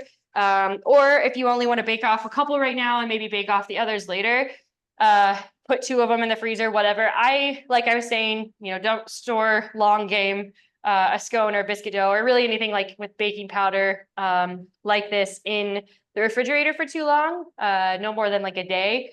But I really like to make big biscuit or scone batches and then store those in the freezer, because the kind of home baking hack with something like a biscuit or a scone is that if you're baking straight from frozen and you're using a really, really hot oven, there's like a temperature shock that happens to mostly the butter, because that's really, when we were talking about the convection oven a little bit earlier, the butter in a dough like this, because it is so chunky, if you don't have really intense heat at the beginning, it tends to just melt the butter, which then kind of melts it and seeps it out in ways that don't lock it into that dough that help, create the layers. It seeps out and it doesn't help or aid in the layering. So using a really hot oven at home, or, maybe messing around with your convection, allows really hot temperatures from the beginning to kind of essentially zap that butter so that it locks into the dough in the way it needs to. And a convection oven in a commercial space really does a good job of that. So I like to keep scone dough, biscuit dough in the freezer. Or if you have a really cold fridge, that also, getting it nice and cold before it goes in the oven is kind of just the key point I'm trying to get at. So I'm gonna go ahead and just show you while that cake is like finishing baking. I'm basically using a fork and I'm gonna whisk the egg first. And if you have, like I was saying, I used a little bit of that extra buttermilk, but I still want it to be a little bit runnier. You'll know, like if you whisk an egg, just like one simple cracked egg, you'll still kind of have like a jelly type texture to it. So I typically will take, and I literally either, take a spoonful or I just hold the bowl under the sink, but I basically am going to try to just do like a little splash, like no more than a teaspoon of water into that egg. And that helps loosen it up so that it's nice and kind of more of a liquid rather than a jelly egg. And the reason we're not putting the scones in with the cake right now is because the scones ideally would go into an oven about 425. if you happen to have one of those awesome two Yeah. ovens, like, which is the dream. I should have put that on the equipment list. I know. Just kidding. We all need, maybe one day we'll get a grant so that all of our participants can upgrade their stoves. That would be so awesome. But yeah, if some of you do have those two top stoves, I mean, you could preheat your oven, you could preheat your scones to 425. We want to make sure that the cake is fully done, and Yep. then we would crank the temperature to 425 and put the Yep. scones in. Okay, so this is, you'll notice on here, I did not put on the equipment list like a pastry brush or anything of that nature. One, mostly because I just forgot, but two, I'm realizing this is like a perfect teachable moment for one of my favorite kitchen hacks. So if you have paper towels around, if you don't, congratulations. I tried to live that life once and it sucked. So I have paper towels at home now. But if you do have paper towels, honestly, if you don't, then use your awesome fancy cloth paper towels or whatever. But I take them, and these ones usually, like, you'll have more of the the paper towel rolls, so they're a little bit different texture. But I use paper towels as like a pastry brush, and so you can dip the end, and you'll see that it kind of like gets saturated. Yeah. And then you literally can just like swoop it over, and it might be a little bit harder with the biscuits just because they're like like a little bit rugged. They're not as smooth. But what I found with the paper towel, and you can it might be better if I fold it, it's like a bit heavier.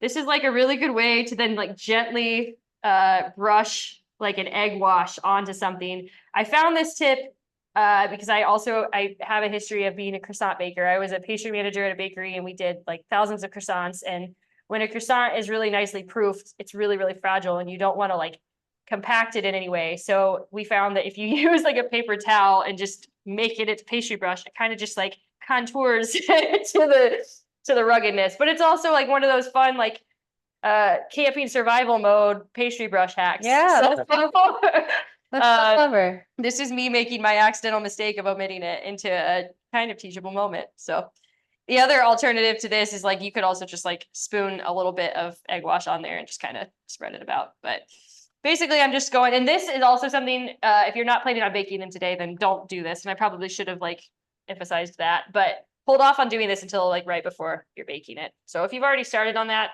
I'm sorry, I should have said that before. That's okay. Okay. Kathy had a question. I Yes. neglected to add the last unit of cheese before stacking and Yep. smooshing. So that I'm hoping we did too. So we didn't goes forget. That just right goes on top. here.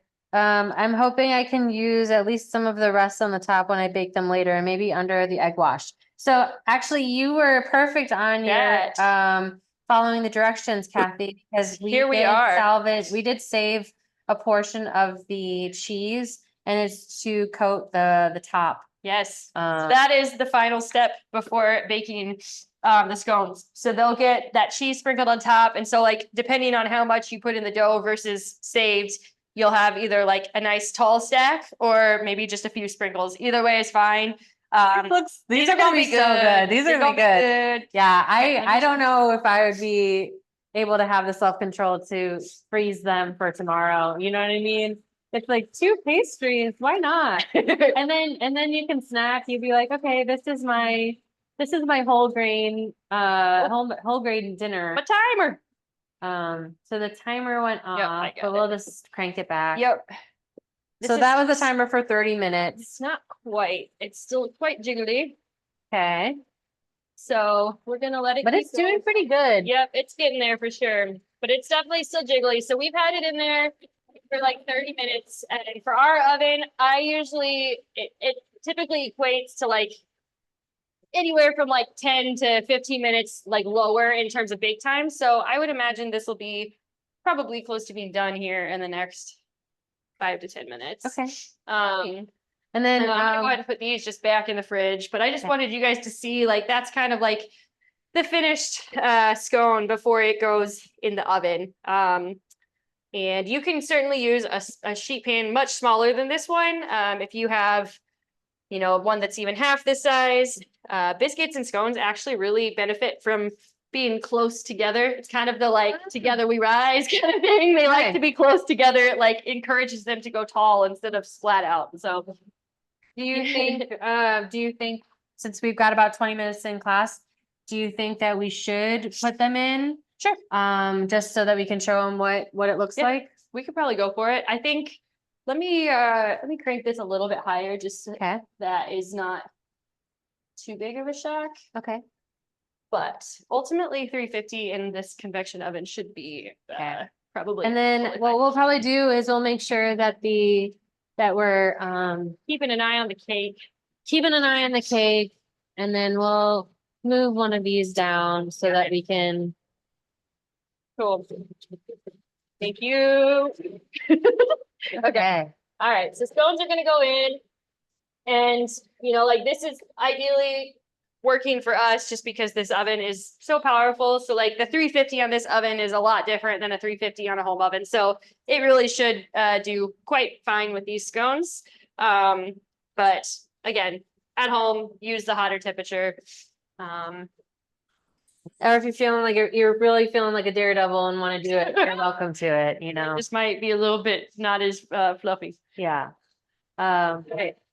Okay. Yeah. Does anybody have, I guess this is just a good question time. Any kind of question. Really. So let me take this, I'll remove this extra spotlight and then we'll do some more troubleshooting.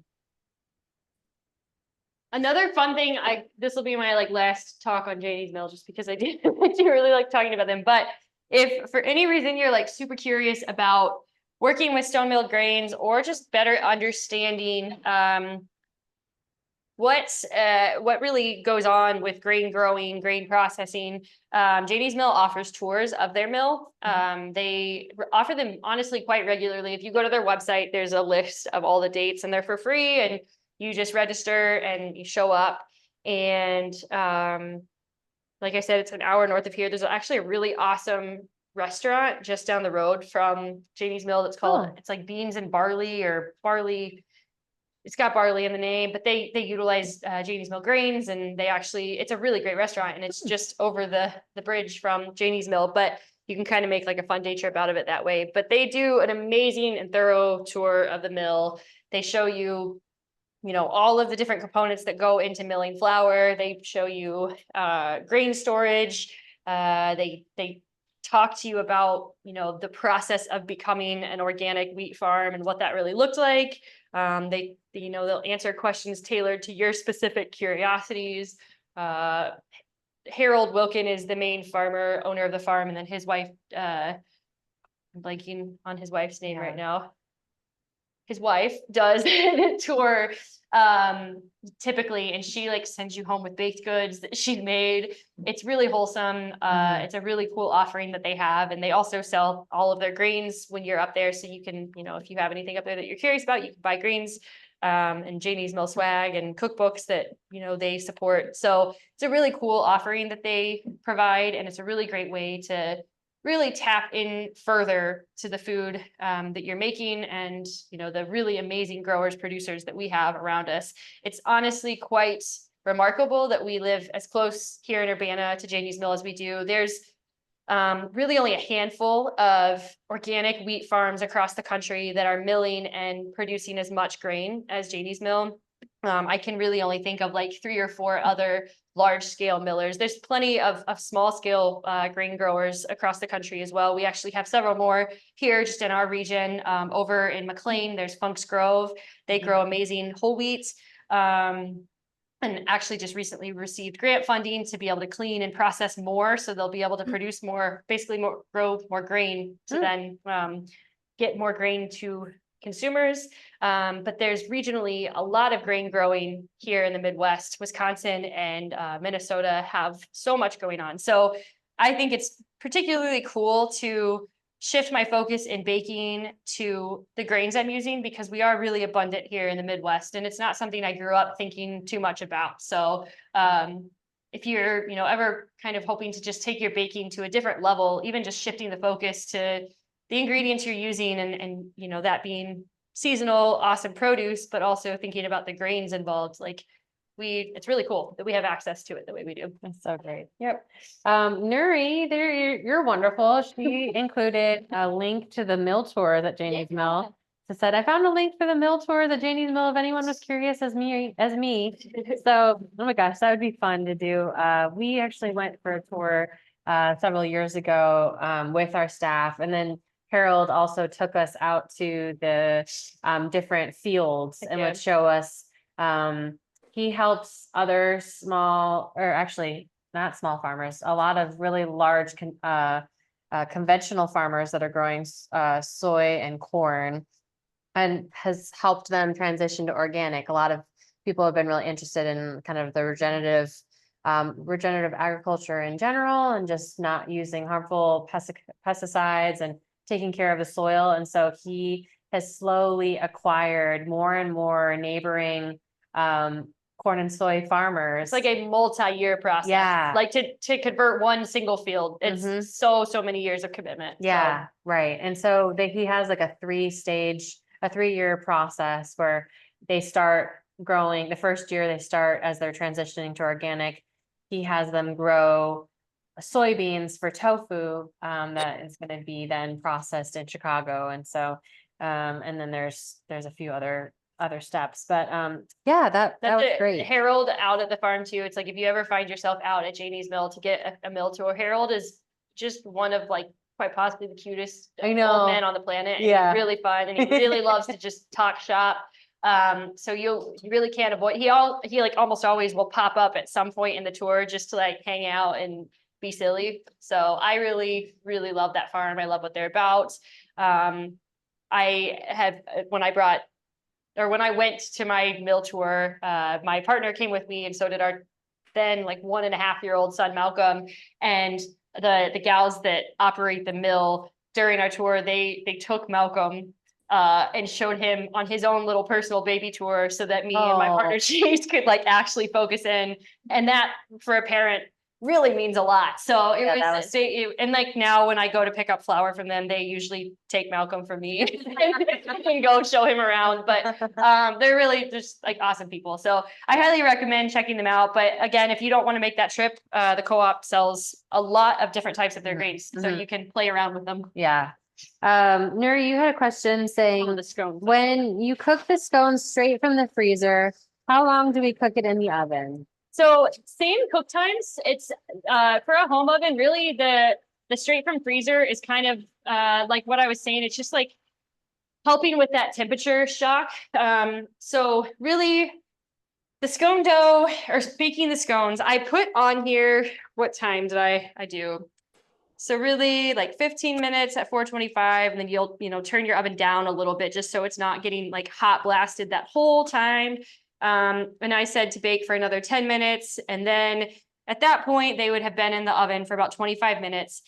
I have found almost always in the home oven at that point in time, they're almost always not done to the point I want them to be done. So from that point on, I usually am just kind of paying attention more so to the color of the scones than I am paying attention to the time. So I'll usually, after that 25-minute mark or whatever, I'll usually set timers for like 5 minutes and go in and check them, or just checking them periodically. But I would say, like, realistically, anywhere from like 35 to 40 minutes is not unrealistic for baking them in a home oven, especially coming from the freezer.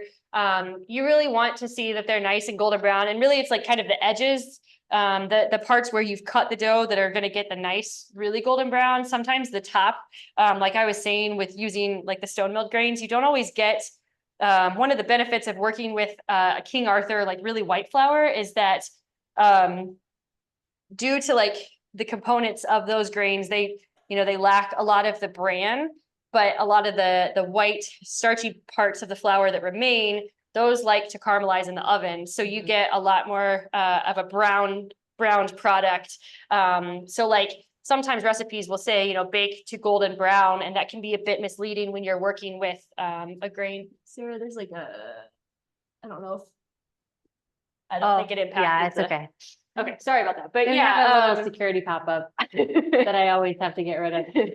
But yeah, so you're looking for essentially that it's kind of golden brown around the edges, and then like the tops, because the cheese is on there, you can kind of also use that a bit as your benchmark. And the cheese will be nice and, like bubbly and maybe browned on top. So another kind of key reason we're not baking the scones and the cake together in your home oven is because you kind of want to also think about oven placement when you're baking stuff. And so I made note for the cake to bake that in the center rack, and that just basically allows the bottom and the top to be browning evenly. With a scone, you might think about doing, starting the scones, maybe middle rack, and then if you see that like the majority of the scone is getting nice and baked, but you're not quite getting the top browned as much as you want, you could always move it up to the top rack, or you could take, your oven rack and move it up to the very top spots. And then that would essentially help to brown the top a bit more. So those are kind of all things a lot of people, I feel like, know their oven personally. So Yeah. you kind of learn all of the quirks. What I think I love about one of the reasons I love the scone recipe is that it is small, like I mentioned, so you can kind of like throw it together really easily. I think this scale of the recipe came about for me because I had like just that amount of buttermilk left and whatever. So it's like I wanted to make use of those ingredients, and it's like it's perfect. I get 4, or if you're the woman that got 8, then yeah, 8 scones. But like ideally, I got 4 chunky scones out of it, and that's a perfect size for me and my kind of small family. Yeah. And you can always double up, you could certainly. So we're seeing Cake is really what I keep checking on. yeah, keep probably checking on your really cake. We close. can invite you to check. It looks like the cake has Probably like very close. I'll actually use this moment to show.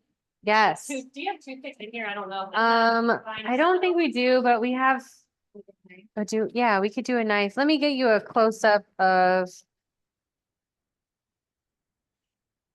the scones. Oh my goodness. Actually, let's see here. Look at this.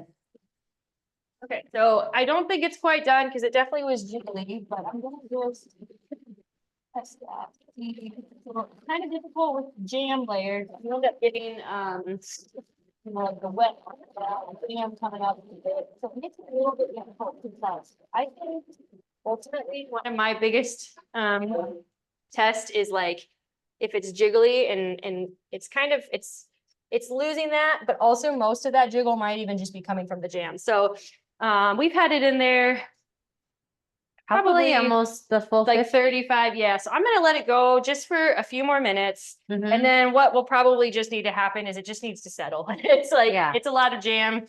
So it's not the kind of thing you can like eat really hot, fresh out of the oven. You kind of just have to let it simmer for a few. And let's do a quick look. Yep. Yes. You'll see, here in this convection oven, it's a bit misleading because like those layers really like pop up because of that hot air. But if you're, baking them straight in a hot oven, you likely will get that as well. Okay. How's everybody doing? Have you checked your, let me just bring in the spotlight. Have you checked your cakes? Where are they at? I'm sure they're still jiggling. Jiggly cakes. It's so raining outside. We don't have that good of a visual. It looks nice out. It actually looks like it's cleared up. Heck yeah. I know.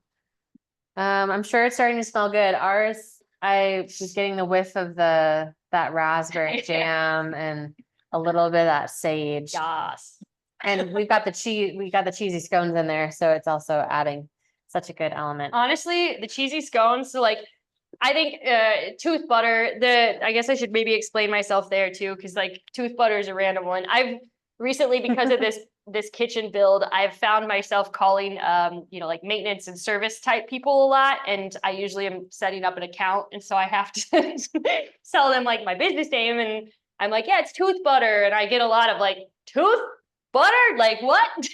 So it's kind of comical every time I say it, but essentially tooth butter, it's a Danish thing, and it's like you don't have enough butter on your bread unless you leave teeth marks when you bite into it. So It kind of goes without saying that I highly recommend both with these scones and jam cake, like a nice slab of like butter, especially the cake, like when it's warm, like a slab of butter on there.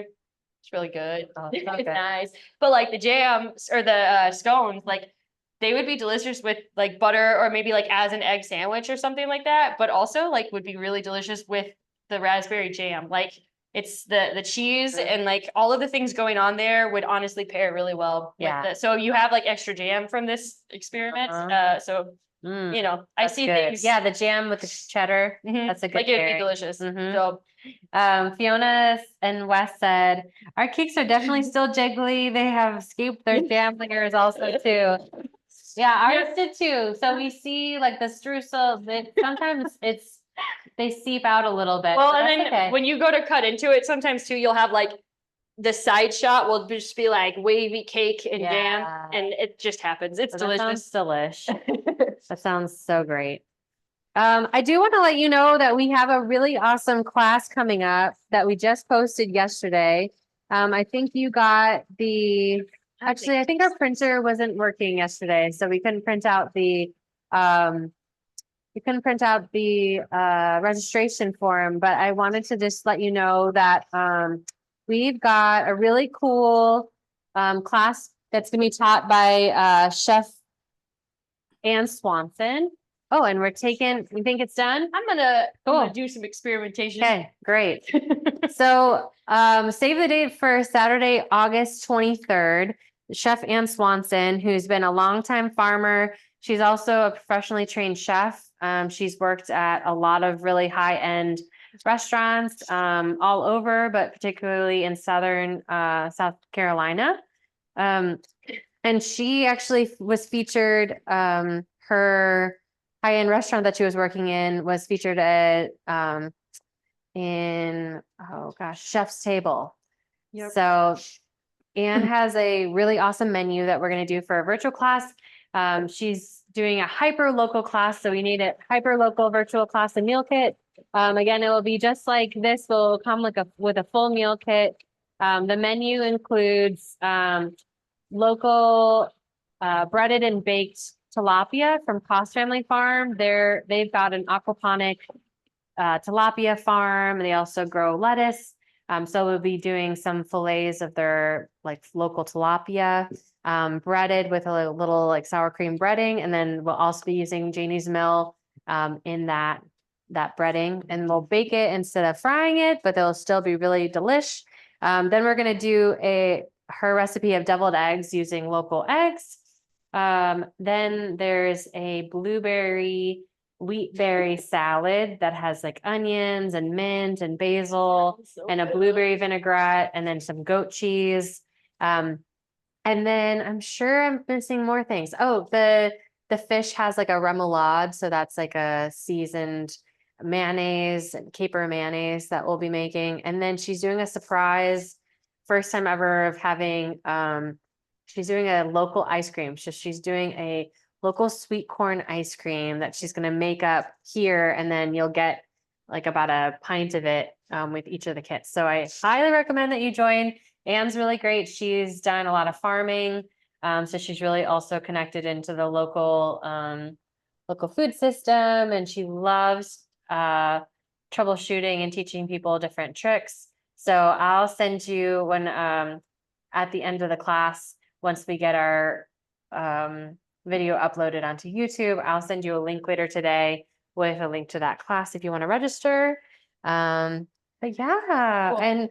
and we're hitting 3 o'clock, so our cakes are still in the oven. It's getting ready to come out. I think ours is done for sure, but it's been in there about the 50 minutes. But I would say at home, like toothpick check as much as you can. And if you like go to move the pan and it still is jiggling quite a bit, like just let it go a little bit longer.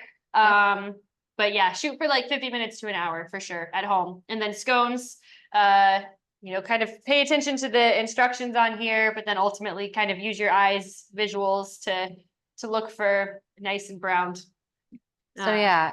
So if you want, after your cake is done, ooh, we got a picture. Oh, nice, Jocelyn. Wait, you already baked. Those look so nice. Those look so good. Jocelyn says, cake is still in. I have a double oven. Yes. Good.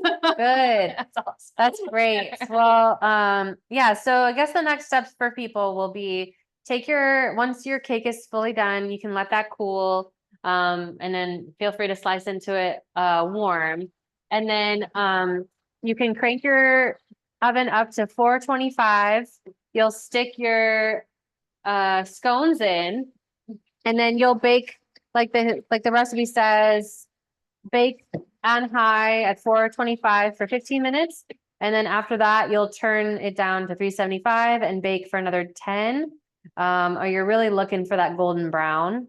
And then you just can do 5-minute increments after that.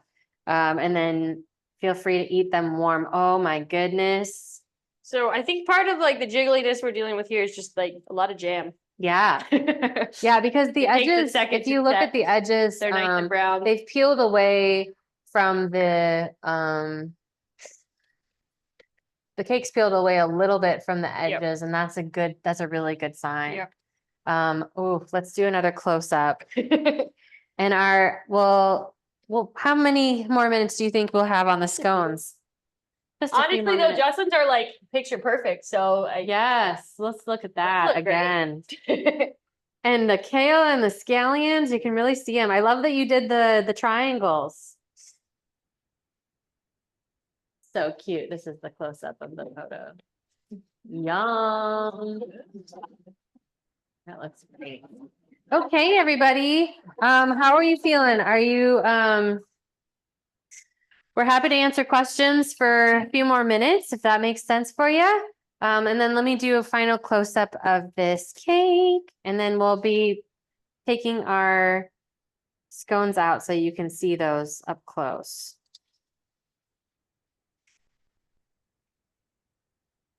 Awesome, we're getting hearts. Aw, you guys are the best.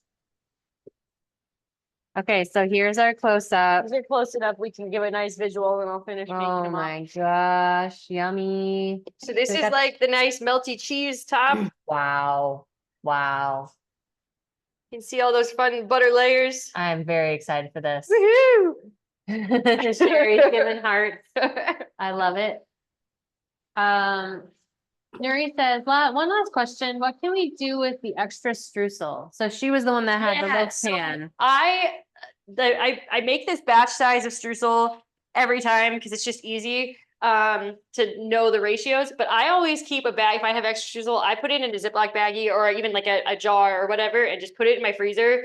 And there's like this summertime especially, there's like nothing better than like having a sneaky stash of this oat streusel for like really whatever you can think of. Like if you have extra stone fruit, you could make like an individual little mini peach crumble, or you can literally put streusel on top of anything. Muffins, you could top some muffins with it. I really like to just have the extra on lock, so I kind of celebrate when I end up with a little bit of extra because you can just toss it in the freezer. Yeah, so glad. Yeah, you could literally just like bake a peach and Yep. use the rest of it. If anybody, I will just say it's not in the class, but if you haven't had a grilled peach before, Yep. I really, really recommend it. And so you can put the streusel And just on do it top. all.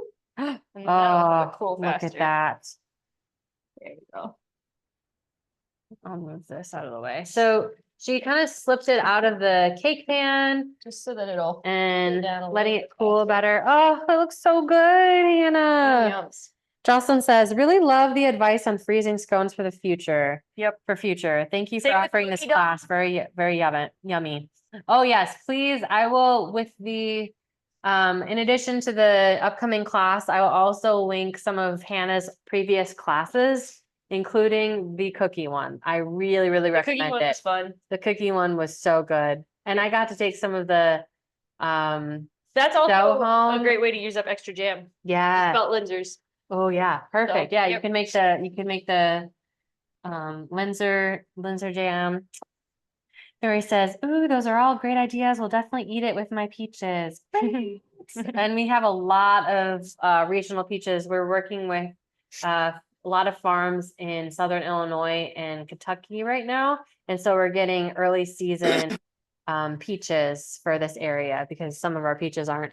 And I know Malure Orchard, I saw them drive away as I was parking today. They're down south though. They're aren't they? down south as well. So yeah. Thank you guys so much. Yes, We'll let thank you have you. the rest of your weekend. Feel free to take pictures of your cake and your scones and tag us on Instagram or Facebook. You can also tag Tooth Butter. Oh, and our scones are coming out. Oh, and that cheese topper, that's such a good idea. And I feel like also to lock in some of that extra moisture too. I'll get some close-ups. But we'll let you guys have the rest of your weekend. Thanks for cooking with us. I hope you join us for more classes. And definitely recommend taking our August class. Here's a little close-up before you Are go. there any Sarisha classes coming up? Oh my gosh, Sarisha just did a class a couple days ago, but she's gonna do one in September. Cool. If you have the Oh. opportunity to take a class with Sarisha, do it. Oh. She's awesome. Yeah, she's great. And she's our Indian cuisine instructor. Fiona and Wesley says, thanks so much for this class. CL Cole, thank you guys. All right. Well, here are these gorgeous scones. Oh my gosh. And even the cheese is like nice and like golden. Woohoo. Wow. Okay. Awesome. Keep us posted. We would love to see how everything turns out. Okay. Thank you. But we'll let you guys go. Have a great weekend. Thanks. Sherry says, thank you. They look awesome. Mary says, thank you for the class.